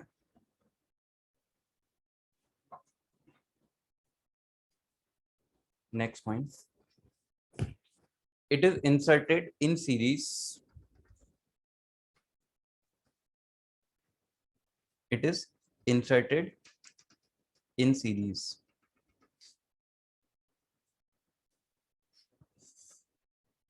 Next point, under normal operating condition,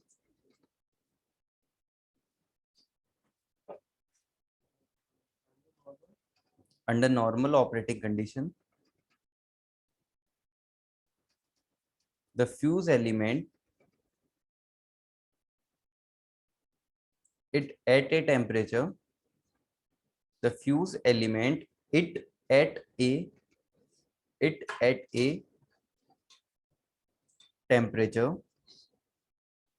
below its melting point, below its melting point. इस लाइन का मीनिंग समझ में आया या नहीं?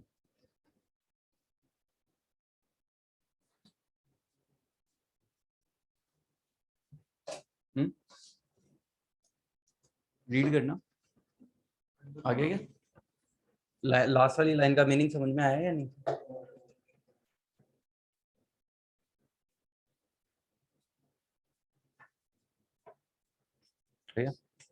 मतलब नॉर्मल कंडीशन के अंदर जो टेम्परेचर है वो मेल्टिंग पॉइंट जो है उसका कम होना चाहिए। अगर नॉर्मल 10 एम्पियर के ऊपर मान लो कि इसका टेम्परेचर जा रहा है पूरे, इसका भी 40 डिग्री जा रहा है और इसका भी 40 डिग्री, तो इसका एक्चुअल में मेल्टिंग पॉइंट थोड़ा सा ज्यादा होना चाहिए कि जो भी आपका नॉर्मल वाले का होगा। मेल्टिंग पॉइंट डिसाइड करोगे ना कि इतना 50 करना है, 100 करना है, 200 करना है, कि जितना भी आपको करना है, चाहे डिग्री में करो, चाहे मतलब सेल्सियस में करो, चाहे फ़ारेनहाइट में करो। चलो नेक्स्ट,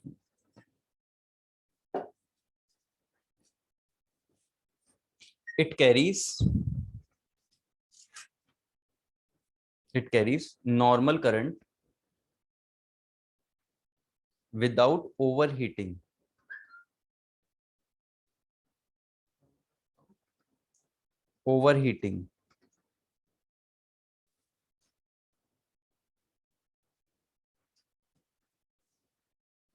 without overheating, ठीक है।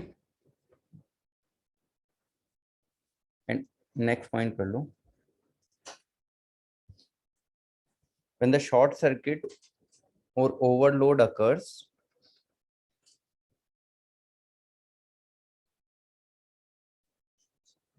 when the short circuit or overload occurs, comma लगा कि the current through the fuse rises,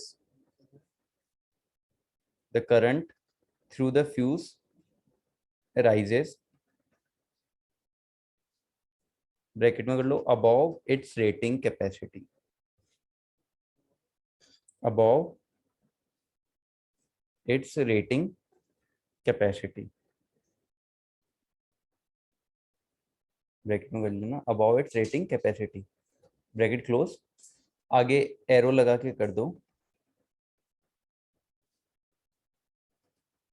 rating capacity लिख लिया, एरो कर लिख लो, then temperature rises,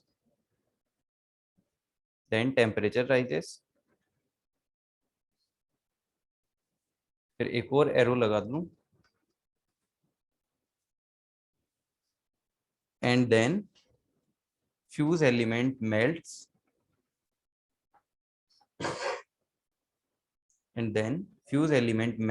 ब्रैकेट में blows out कर लो, BLOWS blows out, blows out, ठीक है। एक और एरो लगा के कर लो, blows out, BLOWS blows out, एक और एरो लगा के कर लो, circuit is disconnected and protected,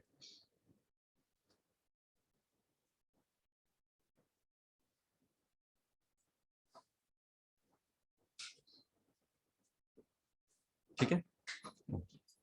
इनके सारे बारे में, सबके बारे में डिटेल में डिस्कस भी करेंगे। ये तो एक बेसिक बता रहा हूँ कि हाँ ये वाला आपका स्विच होता है, फ्यूज आपका ये आएगा, क्योंकि अभी तो टाइप भी आने हैं। फ्यूज का पंगा क्या है वैसे, मतलब बढ़िया चीज है या खराब चीज है? एडवांटेज डिसएडवांटेज क्या क्या है इसके? तो कभी भी किसी चीज का अगर रिप्लेसमेंट आता है ना, किसी भी चीज का, वो उसके डिसएडवांटेजेस से आता है। मतलब उसके डिसएडवांटेजेस में जो कमी रहती है, किसी दूसरी चीज में वो कमी को दूर किया जाता है। पहले हम फ्यूज काम में लेते थे, आजकल एमसीबी आ गई। रीजन क्या है?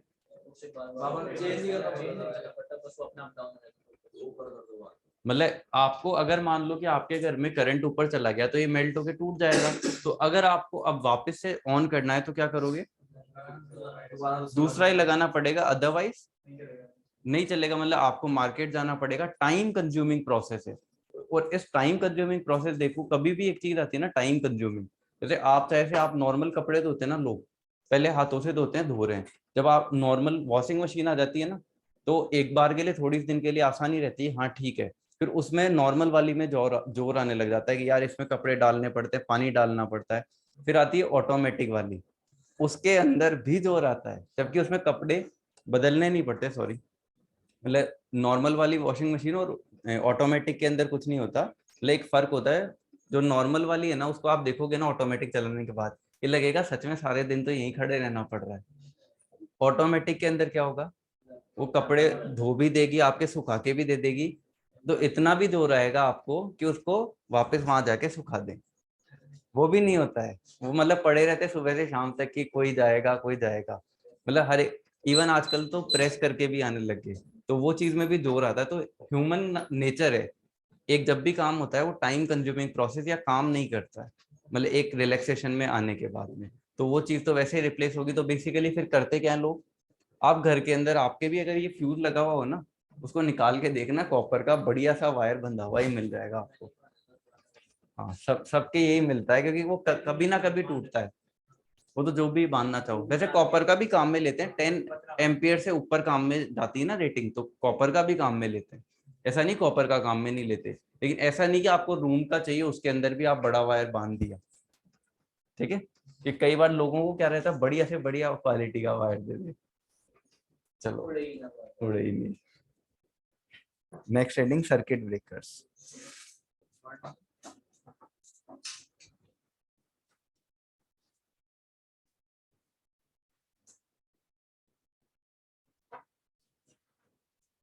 सर्किट ब्रेकर क्या होता है?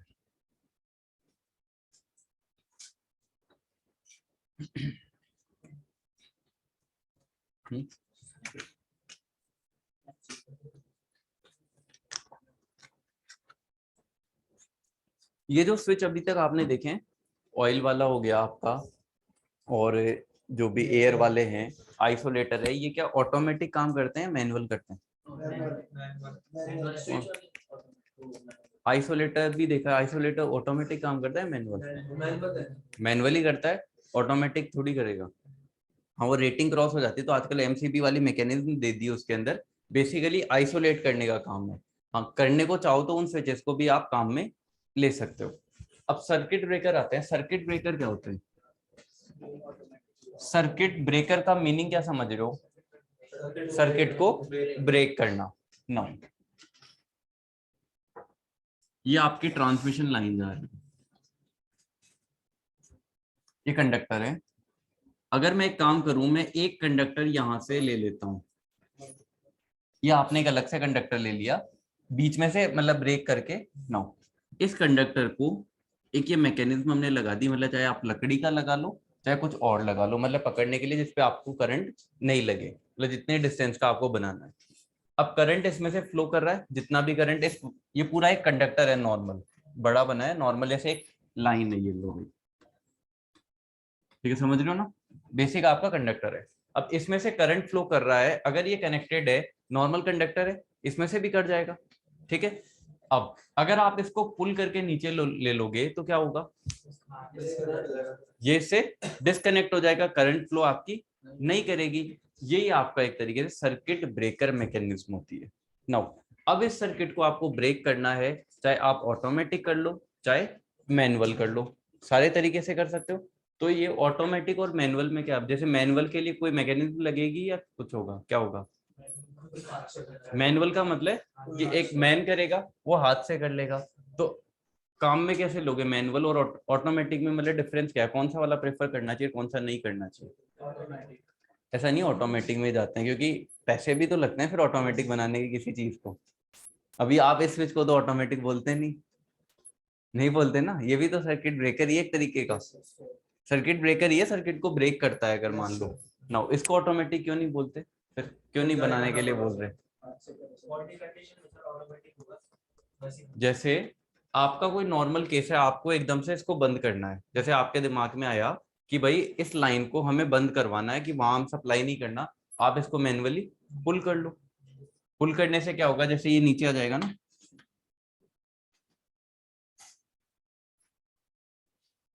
ज्यादा सेलेक्ट हो गया ना, ये इसको नीचे ले लिया आपने तो डिस्कनेक्ट हो गया, बेसिकली डिस्कनेक्ट हो गया, और आप इसको वापस से ऊपर ले जा सकते हो, वापस कनेक्ट हो गया।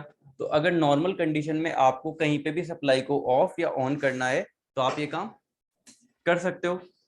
आपके वो स्पार्किंग हो रही है, आपको ये पता है कि इसको ऑन करना ऑफ करना है, रिपेयर पे जाना है, आप सर्किट ब्रेकर को ऑन ऑफ करवा सकते हो। लेकिन अगर एकदम से फॉल्ट होता है उसके केस में, फॉल्ट के केस में भी आप ऑन ऑफ कर सकते हो खुद चाहो तो, लेकिन फॉल्ट के केस में आप इतना फ्रीक्वेंटली कर पाओगे क्या? क्योंकि एकदम से अगर फॉल्ट होगा और आप जब भी किसी आदमी को काम पे रखोगे ना ये चीज करने के लिए, वो आपको मिलेगा ही नहीं, वो 2-3 घंटे बाद पहुंचेगा जब फॉल्ट हो चुका होगा इसको ऑन ऑफ करने के लिए, तब तक पूरा सिस्टम ही आपका डैमेज हो जाएगा। तो जो मैनुअल वाला सिस्टम है उसमें एरर्स वगैरह ये चांसेस बहुत ज्यादा आते हैं, तो इसको क्या करना पड़ेगा, फिर हमें ऑटोमेटिक बनाना पड़ेगा। मैनुअल और ऑटोमेटिक दोनों होंगे, तो ऑटोमेटिक किसकी हेल्प से बनाओगे? मेन मैकेनिज्म ये है कि इसको पुल आउट करना है, ठीक है।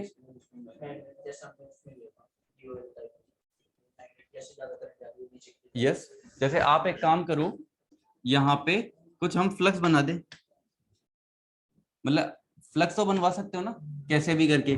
अगर हम यहाँ पे फ्लक्स बनवा दें कि जैसे ही ज्यादा करंट जाए ये फ्लक्स बने और ये इसको अट्रैक्ट करके पुल कर ले।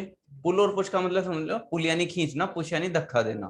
तो ये इसको पुल कर ले, जैसे ही ये इसको पुल करेगा यहाँ से ये डिस्कनेक्ट हो जाएगा। तो बेसिक फंक्शनिंग आपकी ऑटोमेटिक में यही आएगी कि आप एक काम करो, फ्लक्स बना लो, फ्लक्स से इसको पुल कर लो। ये क्लियर है? ये आगे हम एक बार चेक कर लेंगे कि ये होगा कैसे। ये तो क्लियर है। तो सर्किट ब्रेकर का काम क्या है? सर्किट को कनेक्ट और डिस्कनेक्ट रखने का काम है। और एक चीज और है, इसको चाहे आप लोडेड कंडीशन में ऑन करो, ऑफ करो या नो लोड में करो, कोई इश्यू नहीं है।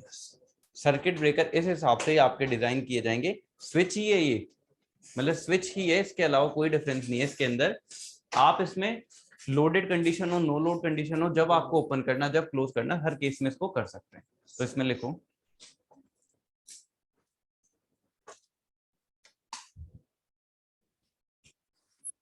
it can open or close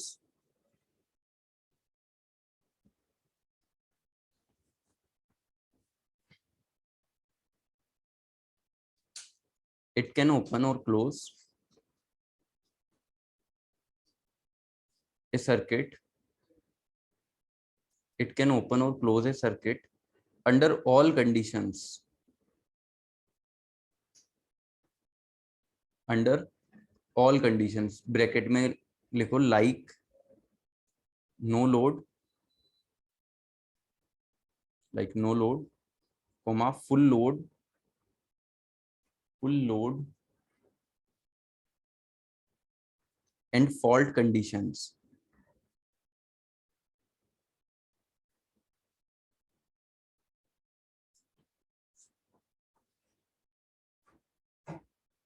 and faulty condition, मतलब फॉल्ट होगा तो उस टाइम पे भी ये काम करेगा। Now the next point, it can be operated manually.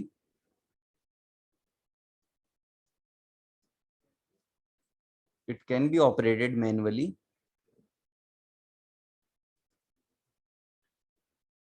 Bracket में कर लो और रिमोट कंट्रोल, और ब्रैकेट में कर लो, और बाय रिमोट कंट्रोल, और by remote control under normal conditions. ये रिमोट कंट्रोल का क्या मतलब है? ऑटोमेटिक नहीं हुआ, manual.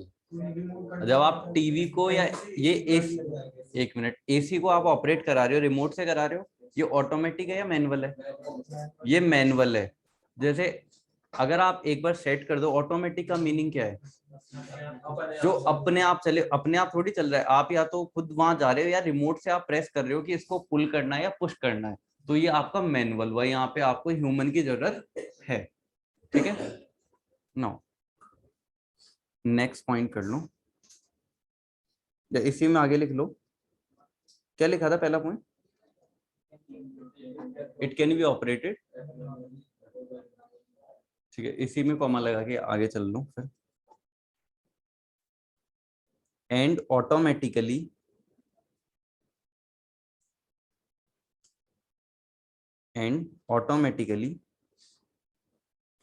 Under fault conditions, under fault conditions.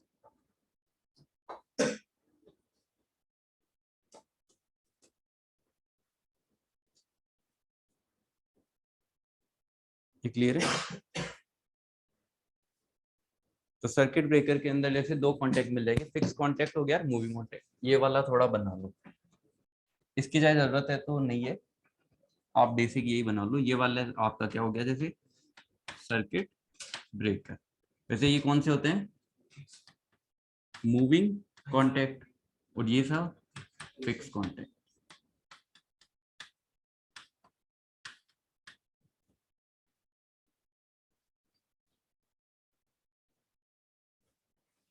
Diagram पूछेगा नहीं, वो समझने के लिए ये बेसिक।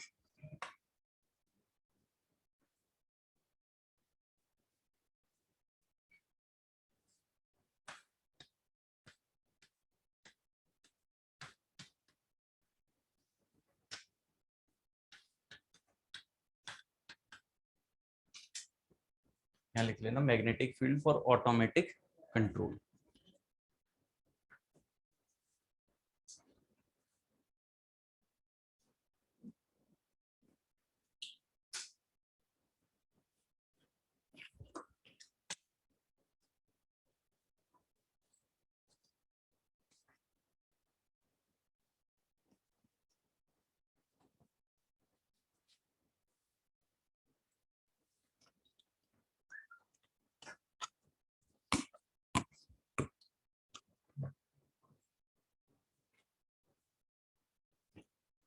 ये ऐसा फंक्शनिंग है, like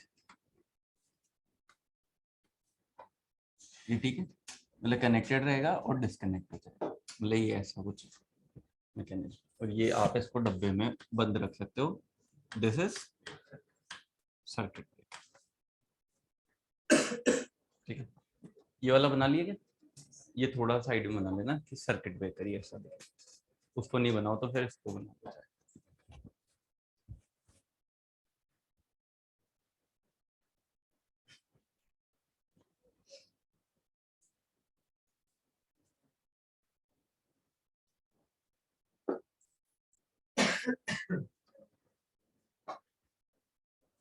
next heading, fourth, third relay, third circuit breaker हो गया। Fourth is release.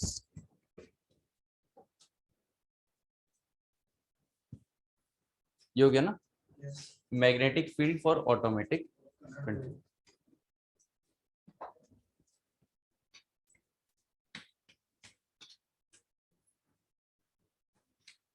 रिलेज, ये क्या है भाई? ये क्या करेगा? फॉल्ट को सेंस करने का काम करेगी, ठीक है, फॉल्ट को सेंस कर लेगी।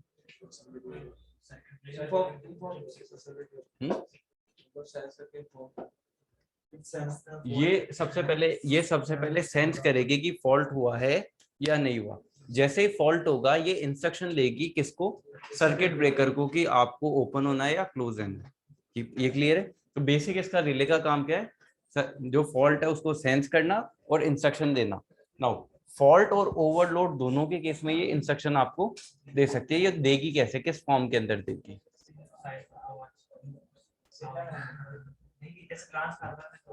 तो चलो ठीक है, वो ट्रांसफार्मर में आपको देती है, वो किसी और को नहीं देती है। वो जब भी अलार्म आता है वो ह्यूमन के लिए होता है, मशीनों के लिए अलार्म थोड़ी बजेगा, वो उसको सुनाई नहीं देगा। वो मतलब अभी इतने बढ़िया रोबोट हमारे पास नहीं आए कि वो इन चीजों पे काम करे। हाँ एलेक्सा वगैरह आ गई, लेकिन साउंड सिस्टम क्या है, इतना एफिशिएंट नहीं है, एक्यूरेट भी नहीं है। क्योंकि अगर मान लो और चीजों के साउंड वहां पे आ गए तो वो कुछ और भी काम कर सकता है, इसलिए हम इन चीजों को प्रेफर नहीं करते। तो बेसिक काम क्या है रिले का? तो फॉल्ट को डिटेक्ट करना और एक सिग्नल सेंड करना, कहाँ? सर्किट ब्रेकर को। नाउ वैसे रिले देखो, आप इलेक्ट्रॉनिक्स में जाओगे तो अलग अलग टाइप के आएंगे। रिले का काम एक तरीके से फंक्शनिंग प्रोवाइड कराना, किसी भी ऑपरेशन को, मतलब सिग्नल उसके अंदर सेंस आया, जैसे फॉर एग्जांपल आजकल ये स्विचेस है टच सेंसिटिव स्विच आ गए। टच सेंसिटिव वैसे मैंने फर्स्ट ईयर में बनाया था 2012 के अंदर टच सेंसिटिव स्विच। उसमें क्या होता है, आपका जो रिले होता है, जैसे दो वायर हैं आपके पास में, एक ऑन और एक ऑफ का, ठीक है। अगर आप इसमें टच करोगे सिर्फ वायर को, तो जो रिले है आपका वो सेंस करेगा कि ऑन होना है और वो स्विच को ऑन करा देगा। जब आप ऑफ पे टच करोगे तो क्या होगा, वो सेंस करेगा और वो सिग्नल सेंड करेगा और आपका जो स्विच है वो क्या हो जाएगा, मतलब सॉरी सर्किट, वो ऑफ हो जाएगा। तो बेसिक इलेक्ट्रॉनिक्स में स्विचिंग अलग हो जाएगी, इलेक्ट्रिकल में अलग हो जाएगी। नाम रिले का फंक्शनिंग सेम है, मतलब इंस्ट्रक्शन को लेना और आगे प्रोवाइड कराना, ये इसका काम है। तो कैसे सेंड करेगा ये, कुछ बता सकते हो? नहीं पता? करंट की फॉर्म में, जैसे देखो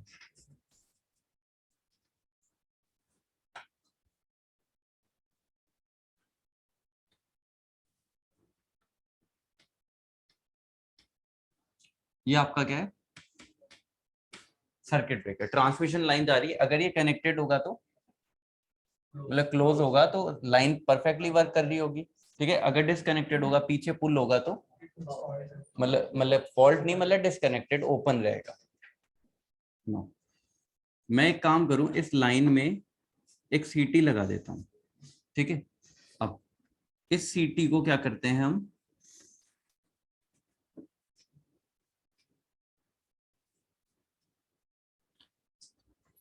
एक कॉइल बनाते हैं जो आपका क्या करेगी, फ्लक्स बनाएगी। ये क्लियर है? जैसे इसको यहीं बना देते हैं, यहाँ क्या करते हैं, इधर ही ले चलते हैं।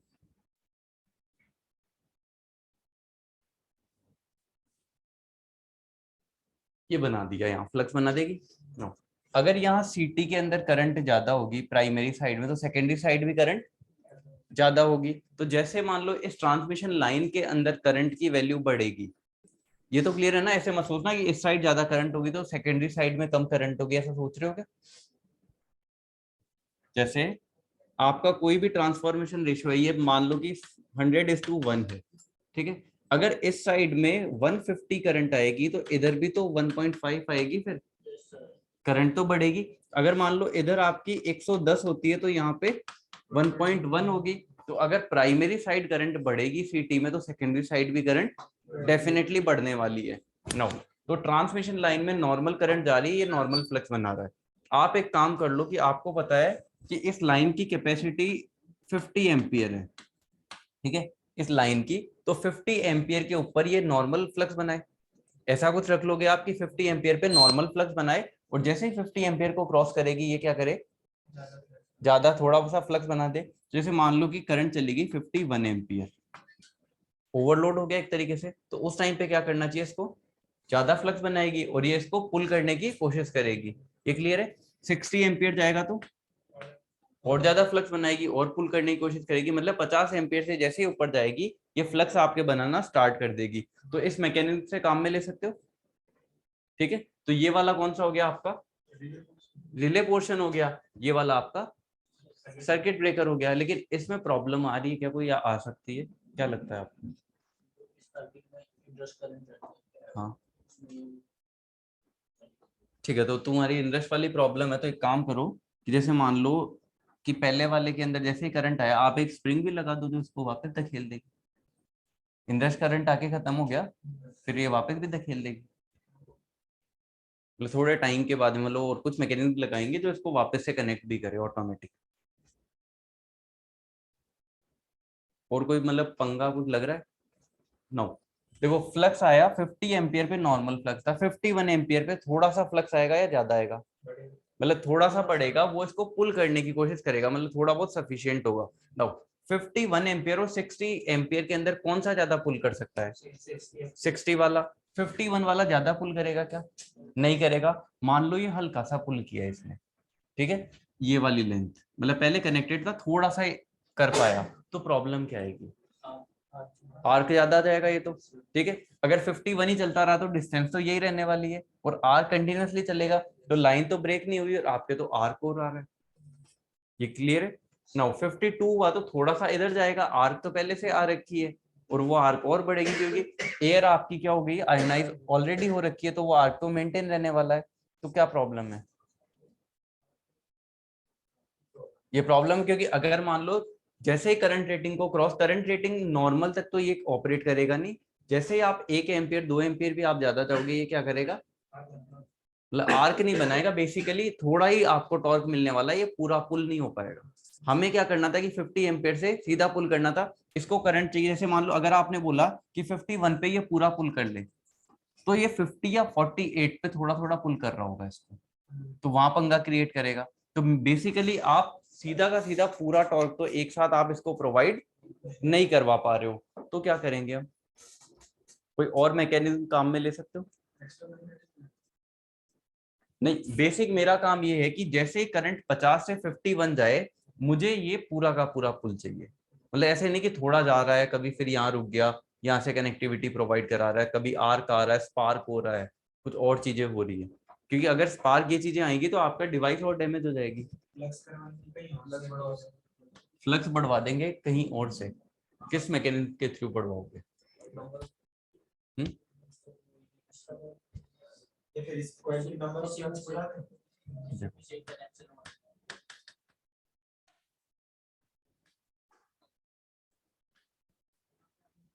नो, अगर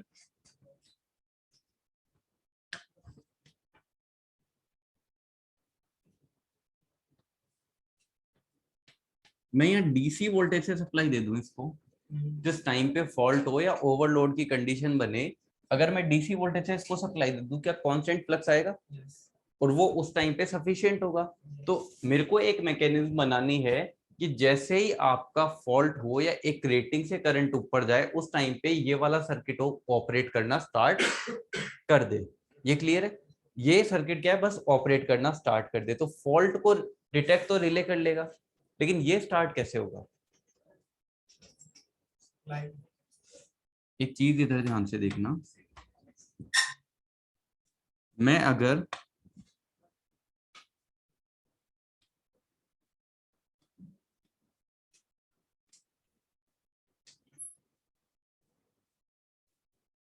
ये मैकेनिज्म काम में लूं तो सीटी ने क्या किया, सबसे पहले आपके सीटी ने डिटेक्ट किया, जैसे ही करंट एक 50 एम्पियर है, जो भी रेटिंग है उससे जैसे ऊपर जाएगी ये फ्लक्स बनाएगा।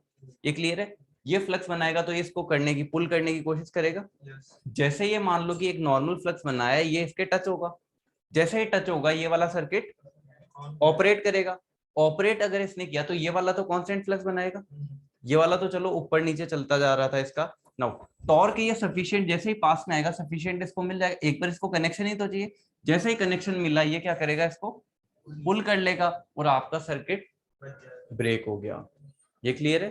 तो इस चीज को बोलते हैं circuit breaker. This is relay and this is trip circuit. ये वाला आपका ट्रिप सर्किट हो गया, ट्रिप सर्किट। ये वाला आपका रिले सर्किट हो गया। ये क्या है आपकी सीटिंग। तो इस तरीके से इनके ऑपरेशन बेसिकली चलने वाले हैं। ये क्लियर है? चलो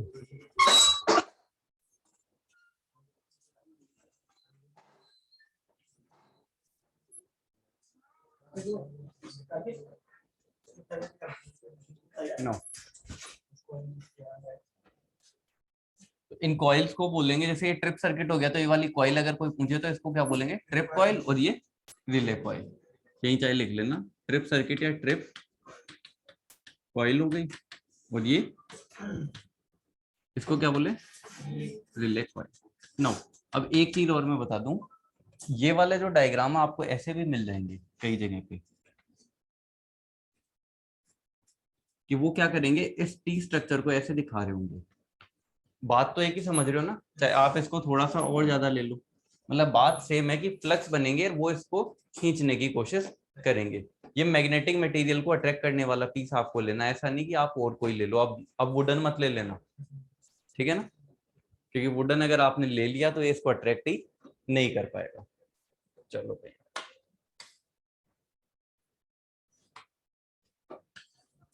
बना लो जल्दी से, तो बैठे क्यों रहते हो, बना ही लिया करो।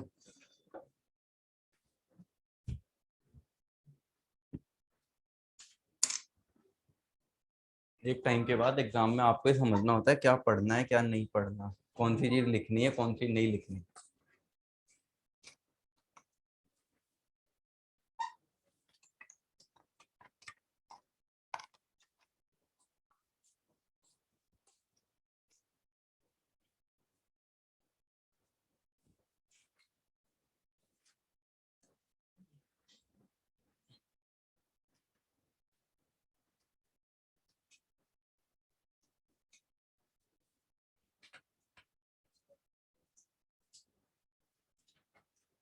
चाहे रिले सर्किट लिखो तो लिख लो, चाहे लिख लो, चलो रहने दो।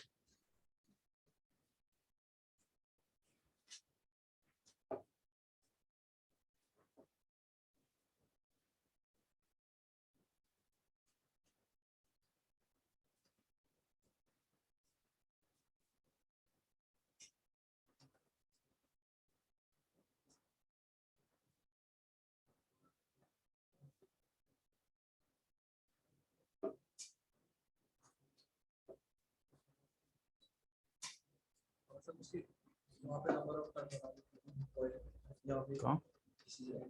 कहाँ पे बढ़ा देते, नंबर ऑफ कैसे लोगे, तो फिर वो 50 एम्पीयर से नीचे पे ऑपरेट कर जाएगा ना, मेन प्रॉब्लम। फ्लक्स तो हम बना लेंगे, वो कोई इशू नहीं है, लेकिन हमें कब पुल, मतलब पुल कब करना स्टार्ट हो, 50 से ज्यादा पे जो रेटिंग है, तो वहां पंगा आएगा।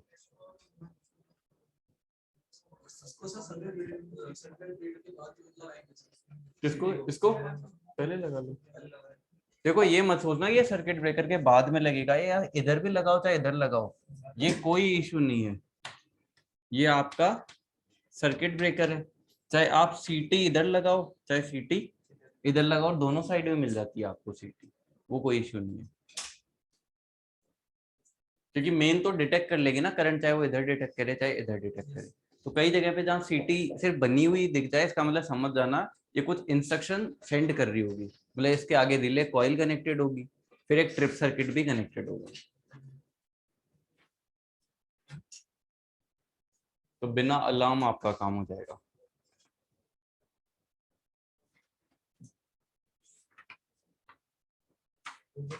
हो गया, ठीक है।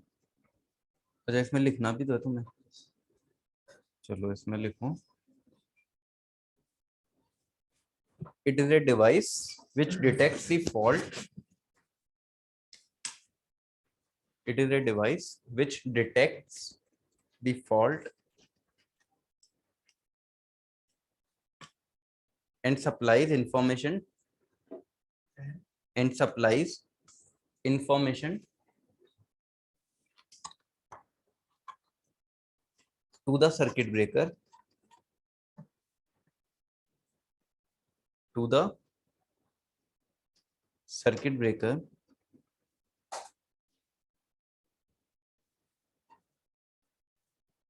for circuit interruption.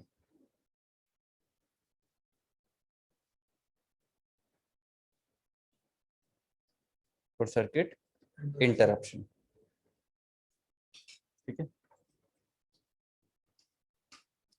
ये थोड़ी लिखाना है कि सीटी की प्राइमरी लाइन के साथ कनेक्टेड होगी, फिर सेकंड वाला पार्ट रिले कॉइल के साथ कनेक्टेड होगा, ये कर लो, मतलब ये तो सब इसी में क्लियर हो रखा है, ठीक है। नेक्स्ट हेडिंग डालो, मतलब वैसे main heading circuit breaker.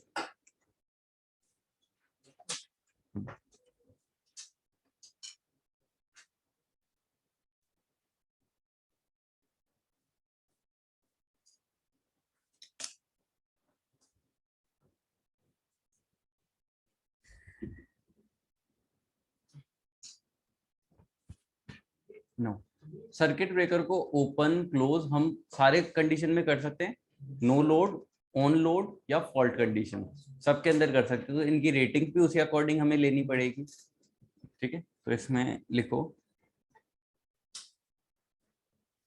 A circuit breaker is a piece of equipment, a circuit breaker is a piece of equipment which can number one make make or break a circuit, make or break a circuit। Make और break का मतलब समझ रहे हो? Make का मतलब जैसे close रखना, कनेक्टेड रखना, और ब्रेक का मतलब डिस्कनेक्ट कर देना। ठीक है, मेक और break a circuit either manually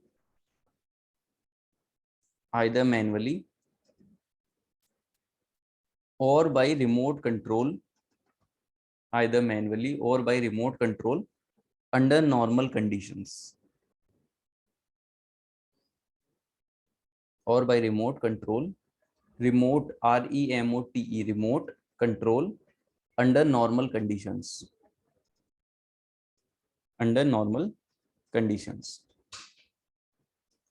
Second point, break a circuit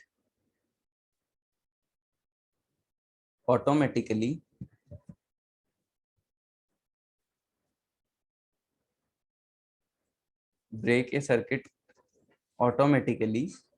under fault conditions,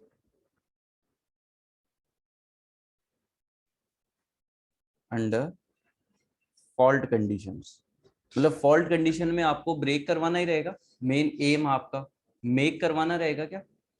वैसे कई बार होगा कि आप है ना वापस से जैसे उसको मेक करोगे, मेक करने का मतलब वापस से सर्किट को कनेक्ट करवाना चाहोगे, उस केस में फॉल्ट हटेगा नहीं। फॉल्ट नहीं हटेगा तो वापस से क्या करेगा? फॉल्ट जब आएगा ना उसको मैं बता दूंगा कि ऑपरेशन कैसे करेंगे। सर्किट ब्रेकर आपका क्या हुआ, वो ओपन हो गया एक तरीके से, थोड़े टाइम के बाद में क्या हुआ, रील्स को खतरनाक डालते हो।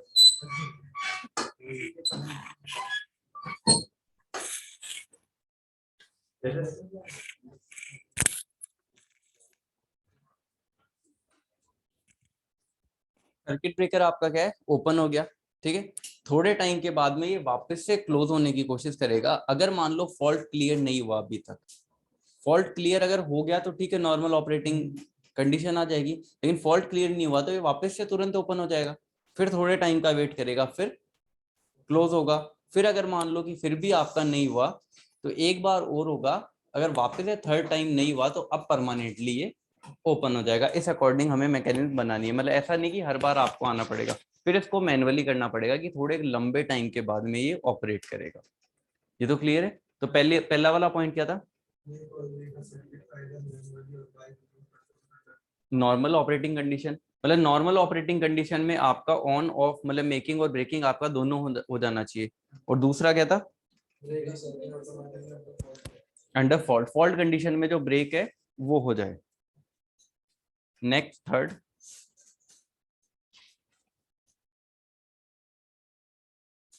Make a circuit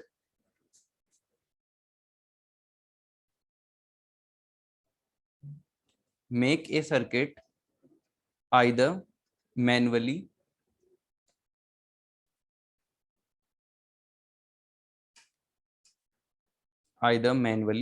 or by remote control,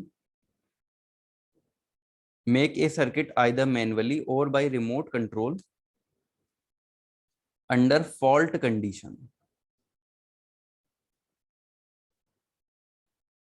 under fault conditions.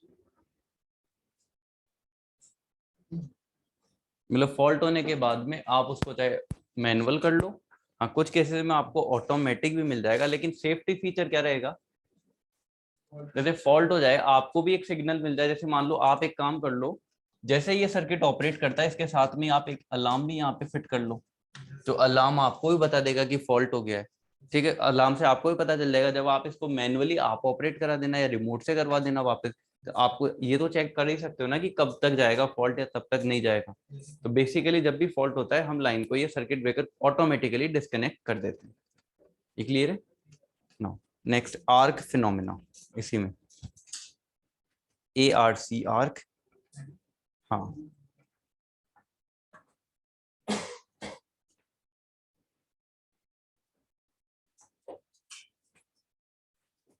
Arc phenomena, PHENOMENON, arc phenomena. Arc phenomena क्या होता है?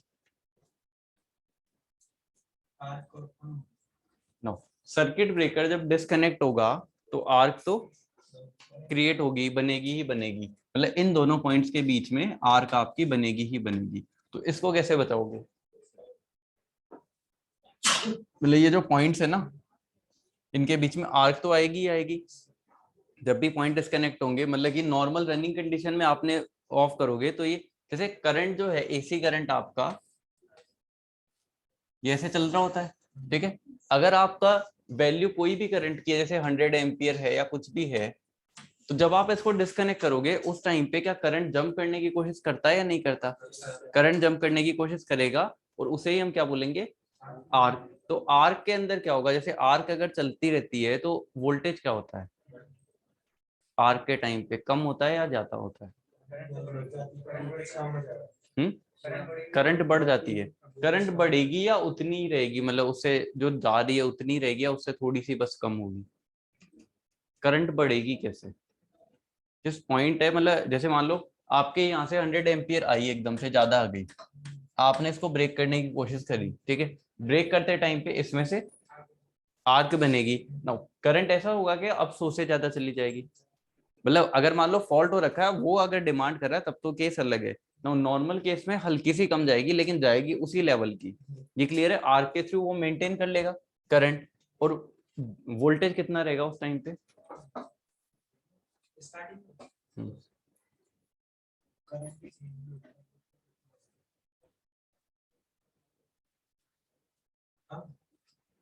कम होगा या ज्यादा यहाँ से? आर्क के टाइम ज्यादा। और जैसे मान लो सर्किट ब्रेकर ही डिस्कनेक्ट हो गया तो इन दोनों पॉइंट्स के बीच में वोल्टेज 0 हो जाता है। ऐसा किसने बोला कि लाइन के अंदर ये डिस्कनेक्ट होने पे इनके बीच में वोल्टेज को 0 बोलते हैं? जितना आ रहा था, मतलब जो भी सोर्स के साथ में होगा या वो ही आ जाएगा ना। जब ये डिस्कनेक्ट रहता है, इधर लोड भी कनेक्टेड होंगे, जब ये कनेक्टेड रहता है उस टाइम पे वोल्टेज कितना होता है? 0। 0 ही रहता है ना।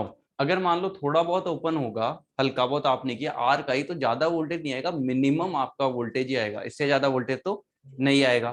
दूसरी चीज, एक तो मिनिमम आपके वोल्टेज होगा, करंट तो आपका उतना ही रहने वाला है, और एयर आपकी क्या होगी? आयोनाइज हो जाएगी। ये क्लियर है? आर्क के क्रिएट होने में एयर का भी रोल है। एयर के अंदर पार्टिकल्स आते हैं, अगर वो आयनाइज ही ना हो, मतलब पार्टिकल्स उसको ना मिले, तब तो हो सकता है आर्क से बच सकते हैं। ये क्लियर है? नो, रेजिस्टेंस, रेजिस्टेंस कम मिल जाएगा आपको बेसिकली।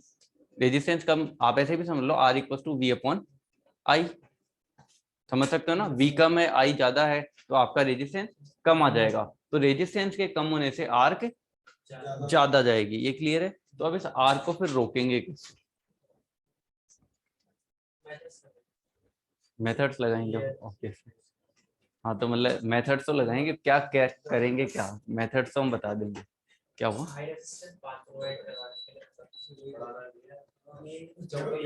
मेन जो फैक्टर जिनसे अभी हो रहा है, जो मैंने फैक्टर्स बताए हैं, जैसे मान लो कि मैंने बताया एक वोल्टेज का फैक्टर, ठीक है, वोल्टेज कम है। अगर मान लो कि इनके बीच में आपको देखो कि मैक्सिमम वोल्टेज अपीयर हो गई इन दोनों के बीच में, इसका मतलब आर्क खत्म हो गया एक तरीके से, क्योंकि ये डिस्कनेक्ट हो गया। तो एक तो फायदा ही है, दूसरा करंट जीरो होना, ये भी है या नहीं। अगर मान लो कि करंट एकदम से जीरो हो जाए तो भी आप बच सकते हो आर्क से। एक और आप कर सकते हो, रेजिस्टेंस के थ्रू जा सकते हो। रेजिस्टेंस के थ्रू जा सकते हैं, नहीं कि रेजिस्टेंस आप ये स्टार्टिंग के अंदर जो आपको आए वो थोड़ा ज्यादा मिले, कि कोई भी मेथड आप लगाओ रेजिस्टेंस कम होगा तो आर क्या होगा आपका ज्यादा होगा। जैसे डिस्टेंस जैसे जैसे बढ़ती जाएगी आपका रेजिस्टेंस बढ़ता जाएगा और आर्क आपकी घटती जाती है। तो रेजिस्टेंस पे भी आर्क आपका डिपेंड करता है। और किस किस चीज पे कर रहा है? आयनाइजेशन वोल्टेज का हो गया। आयनाइजेशन मतलब आयनाइजेशन अगर मान लो ज्यादा होगा तो आर्क ज्यादा आएगी, और आयनाइजेशन कम होगा तो आर्क कम आएगी। तो मेनली क्या है, सारा जो फंडा है वो डिपेंड चलता है रेजिस्टेंस। ठीक है, जैसे रेजिस्टेंस अगर मान लो कम होगा तो आर्क आपकी ज्यादा आने वाली है, रेजिस्टेंस बढ़ेगा तो आर्क कम आएगी। तो मेन एम हमारा रेजिस्टेंस पे रहने वाला है कि इस रेजिस्टेंस को हम कैसे बढ़ा सकते हैं। कम नहीं करना, कम करेंगे तो आर्क ज्यादा आएगा। आर्क तो आएगा, ये क्लियर है ना, स्विच में भी आएगा, सर्किट ब्रेकर के अंदर भी आएगा ही आएगा। चलो इसमें लिखूं,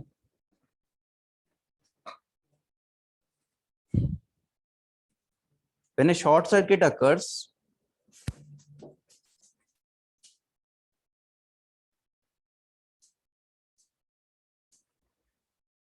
when a short circuit occurs, a heavy current flows through the contacts. When a short circuit occurs, heavy current flows through the contacts of the circuit breaker.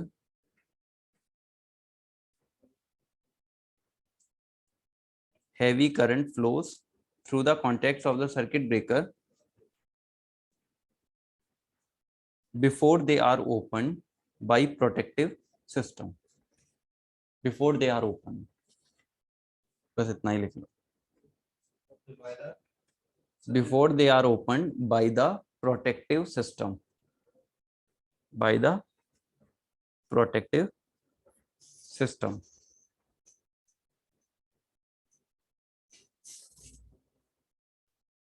No.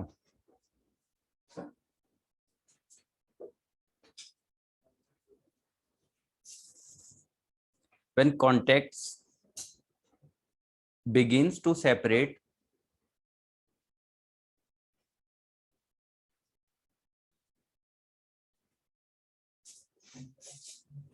when contact begin, begin to separate, मतलब begin का मतलब start करना हम करते हैं ना, कि separate करना हम start करते हैं। when contact begin to separate, comma लगा के, the contact area डिक्रीज करेगा या इंक्रीज करता है? कॉन्टेक्ट एरिया इंक्रीज करता है, मतलब कॉन्टेक्ट के बीच में जो एरिया हो तो इंक्रीज ही करेगा। The contact area,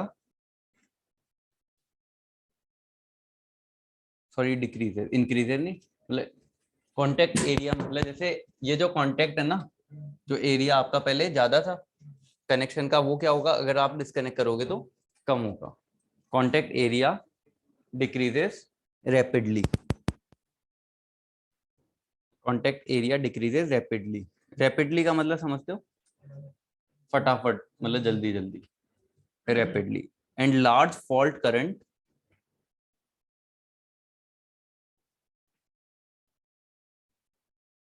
and large fault current causes,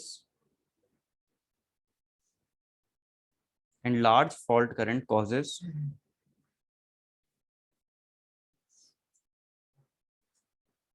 and large fault current causes increased current density, increased current density, increased current density and rise in temperature, and rise in temperature।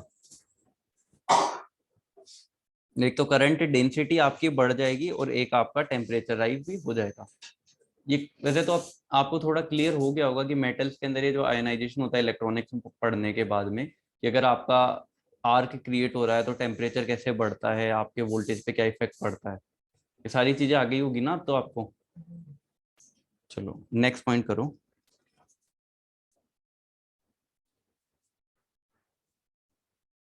Temperature का clear है ना, आएगा ही आएगा। Now वही जो same चीजें हैं, जैसे आपने एयर स्विच काम में लिया था, ऑयल स्विच काम में लिया था, हम दोनों ले सकते हैं। सर्किट ब्रेकर हो सकता है, ऑयल में भी आपका पुट हो सकता है, ठीक है। The heat produce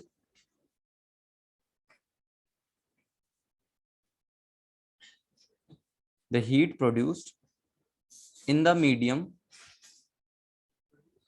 the heat produced in the medium between contacts the heat produced in the medium between contacts bracket में कर लो, usually the medium is oil और air. The heat produce in the medium between contacts bracket में कर लो, medium is oil और air.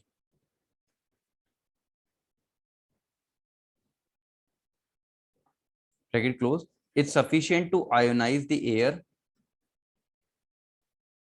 it's sufficient to ionize the air।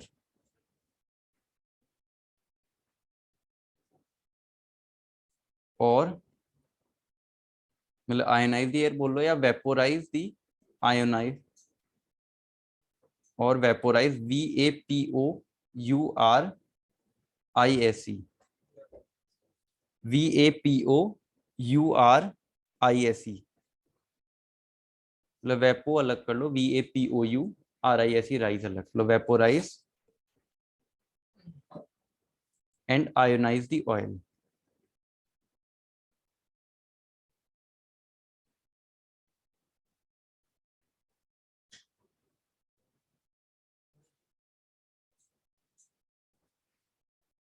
Vaporise and ionise the oil,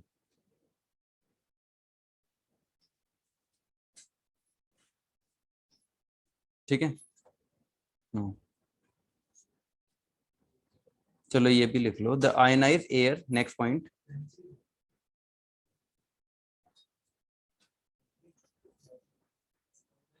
The ionized air acts as the ionized air acts as conductor, acts as conductor and an arc and an arc and an arc is formed between the contacts।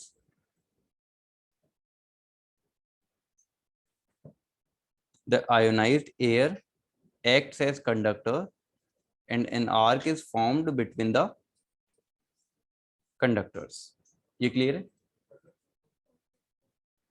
Between the contacts, हाँ between the contacts।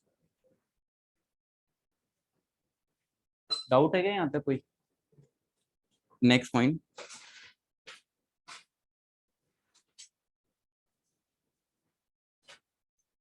the potential difference between the contacts,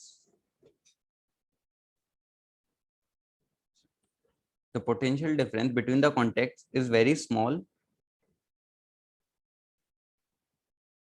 is very small and sufficient to maintain the arc, and sufficient to maintain the arc।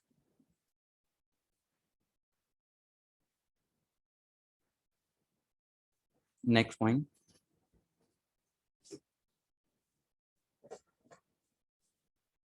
the arc provides a low resistance,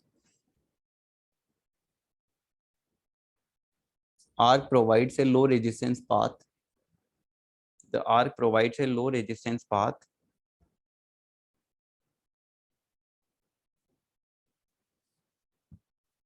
therefore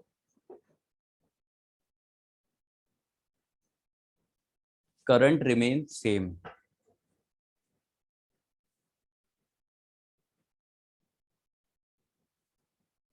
current remains same।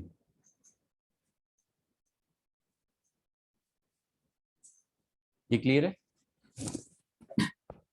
ये वाले points मैंने इसलिए लिखाए हैं basically, देखो कि आपको जब ये थोड़े दिनों के बाद में आप सारा भूल जाओगे कि आर्क क्या फॉर्म हुआ था या कैसे हुआ था, कि आर्क अगर फॉर्म कैसे हो रहा है।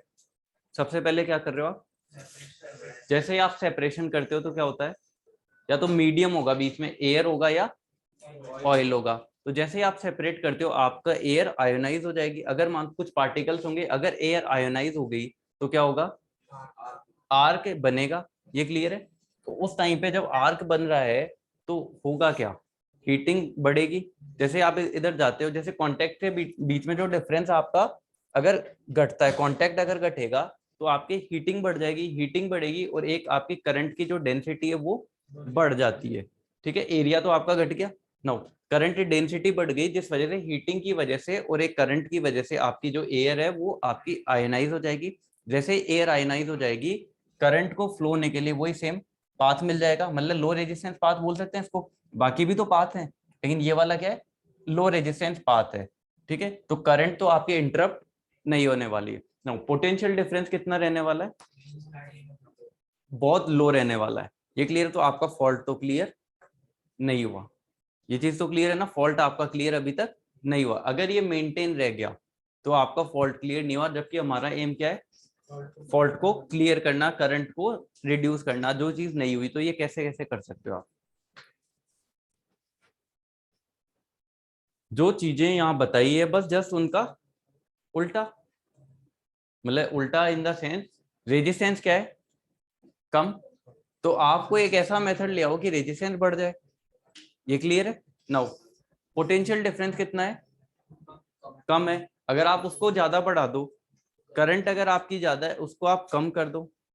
ये क्लियर, करंट को आप कम कर दो, पोटेंशियल डिफरेंस को ज्यादा कर दो। तो अगर ऐसी कुछ चीजें आप काम में ले लो तो आपका क्या हो सकता है, आर्क बंद हो सकती है। चाहे आप उसके हीटिंग को कम कर दो, हीटिंग की वजह से आयनाइजेशन हो रहा है ना, या फिर आप इसको आयनाइज ही मत होने दो। आयनाइजेशन पता है ना कि होता कैसे है?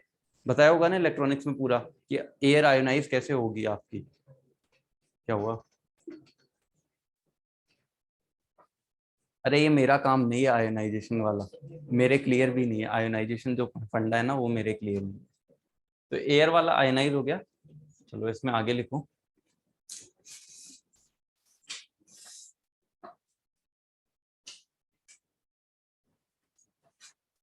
During the arcing period, next point, during the arcing period, ARCING, arcing,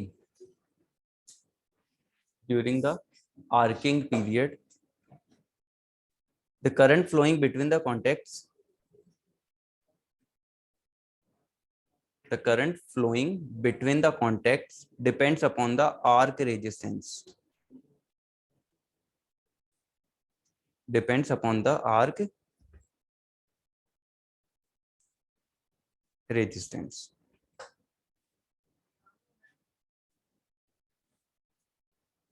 depends upon the arc resistance.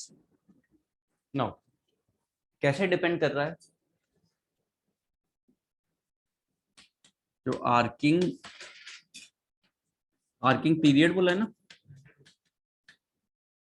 Arcing time लिखा है, पीरियड, पीरियड, या आर्किंग पीरियड बोल लो या आर्किंग टाइम बोल लो। नाउ ये रेजिस्टेंस के ऊपर डिपेंड कर रहा है। अगर रेजिस्टेंस की वैल्यू ज्यादा होगी तो आर्किंग पीरियड ज्यादा होगा या कम होगा, रेजिस्टेंस की वैल्यू अगर ज्यादा होगी आर्किंग पीरियड आपका कम हो जाएगा। तो मैं डायरेक्टली प्रोपोर्शनल बोलूं या इनवर्सली,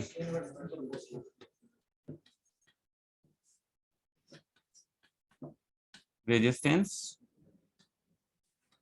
बोल सकते हैं, resistance of the arc. Now अगर रेजिस्टेंस बढ़ेगा तो आर्सिंग पीरियड घटेगा, अगर रेजिस्टेंस कम रहा तो आर्सिंग पीरियड बढ़ेगा। इनवर्सली प्रोपोर्शनल है, ये लिख लो, नोट कर लो।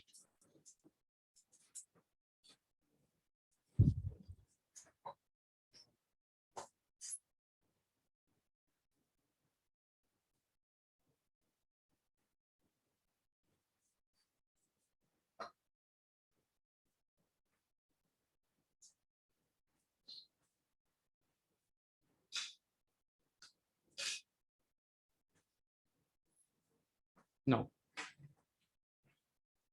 Degree of ionisation second point करना, ये तो फर्स्ट हो गया।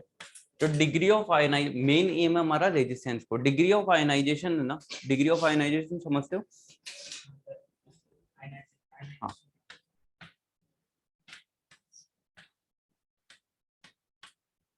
इसमें और रेजिस्टेंस में क्या डिफरेंस, मतलब वो है रिलेशन डिग्री ऑफ आयनाइजेशन और रेजिस्टेंस में डायरेक्टली प्रोपोर्शनल। जैसे मान लो डिग्री ऑफ आयनाइजेशन अगर बढ़ती है तो रेजिस्टेंस बढ़ेगा या घटेगा? एयर आयनाइज ज्यादा हो गई, इसका मतलब कंडक्शन ज्यादा हो रहा है तो रेजिस्टेंस कम है, आयनाइज ज्यादा हो गई। अगर आयनाइजेशन कम है तो रेजिस्टेंस ज्यादा है। तो ये इनवर्सली बोलूं या डायरेक्टली? इनवर्सली। डायरेक्टली कौन बोल रहा है? Resistance inversely proportional to degree of ionisation, degree of ionisation.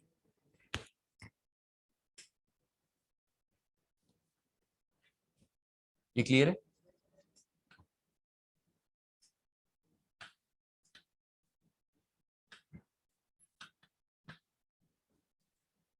Length of arc, resistance के जैसे जैसे आप आर्क की लेंथ को बढ़ाओगे तो रेजिस्टेंस बढ़ेगा, डिस्टेंस बढ़ रही है ना। और अगर लेंथ कम होगी तो रेजिस्टेंस भी कम होगा। रेजिस्टेंस के कम होने से आर्चिंग पीरियड आपका बढ़ जाएगा। तो हमारा एम रहेगा फिर लेंथ ऑफ आर्क को बढ़ाना।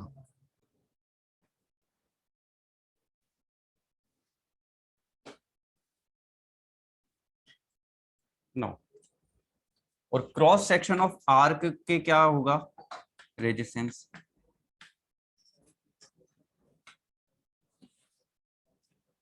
डायरेक्टली या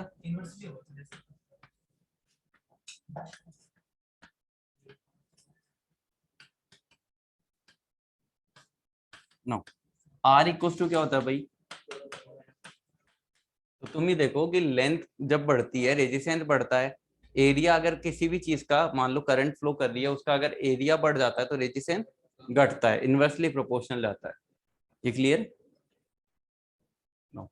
तो इन जो ये चीजें चल रही है बेसिकली आर्चिंग पीरियड तो रेजिस्टेंस के इनवर्सली प्रोपोर्शनल हो गया, मतलब इनवर्सली प्रोपोर्शनल करना इक्वली।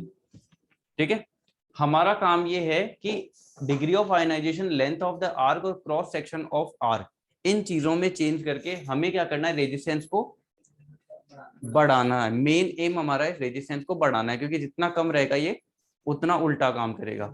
ये क्लियर है? तो जितने भी आपके सर्किट ब्रेकर्स के टाइप्स आने वाले हैं वो सारे इन्हीं के बेसिस पे आएंगे। जैसे क्या क्या टाइप्स के होते हैं? हाँ,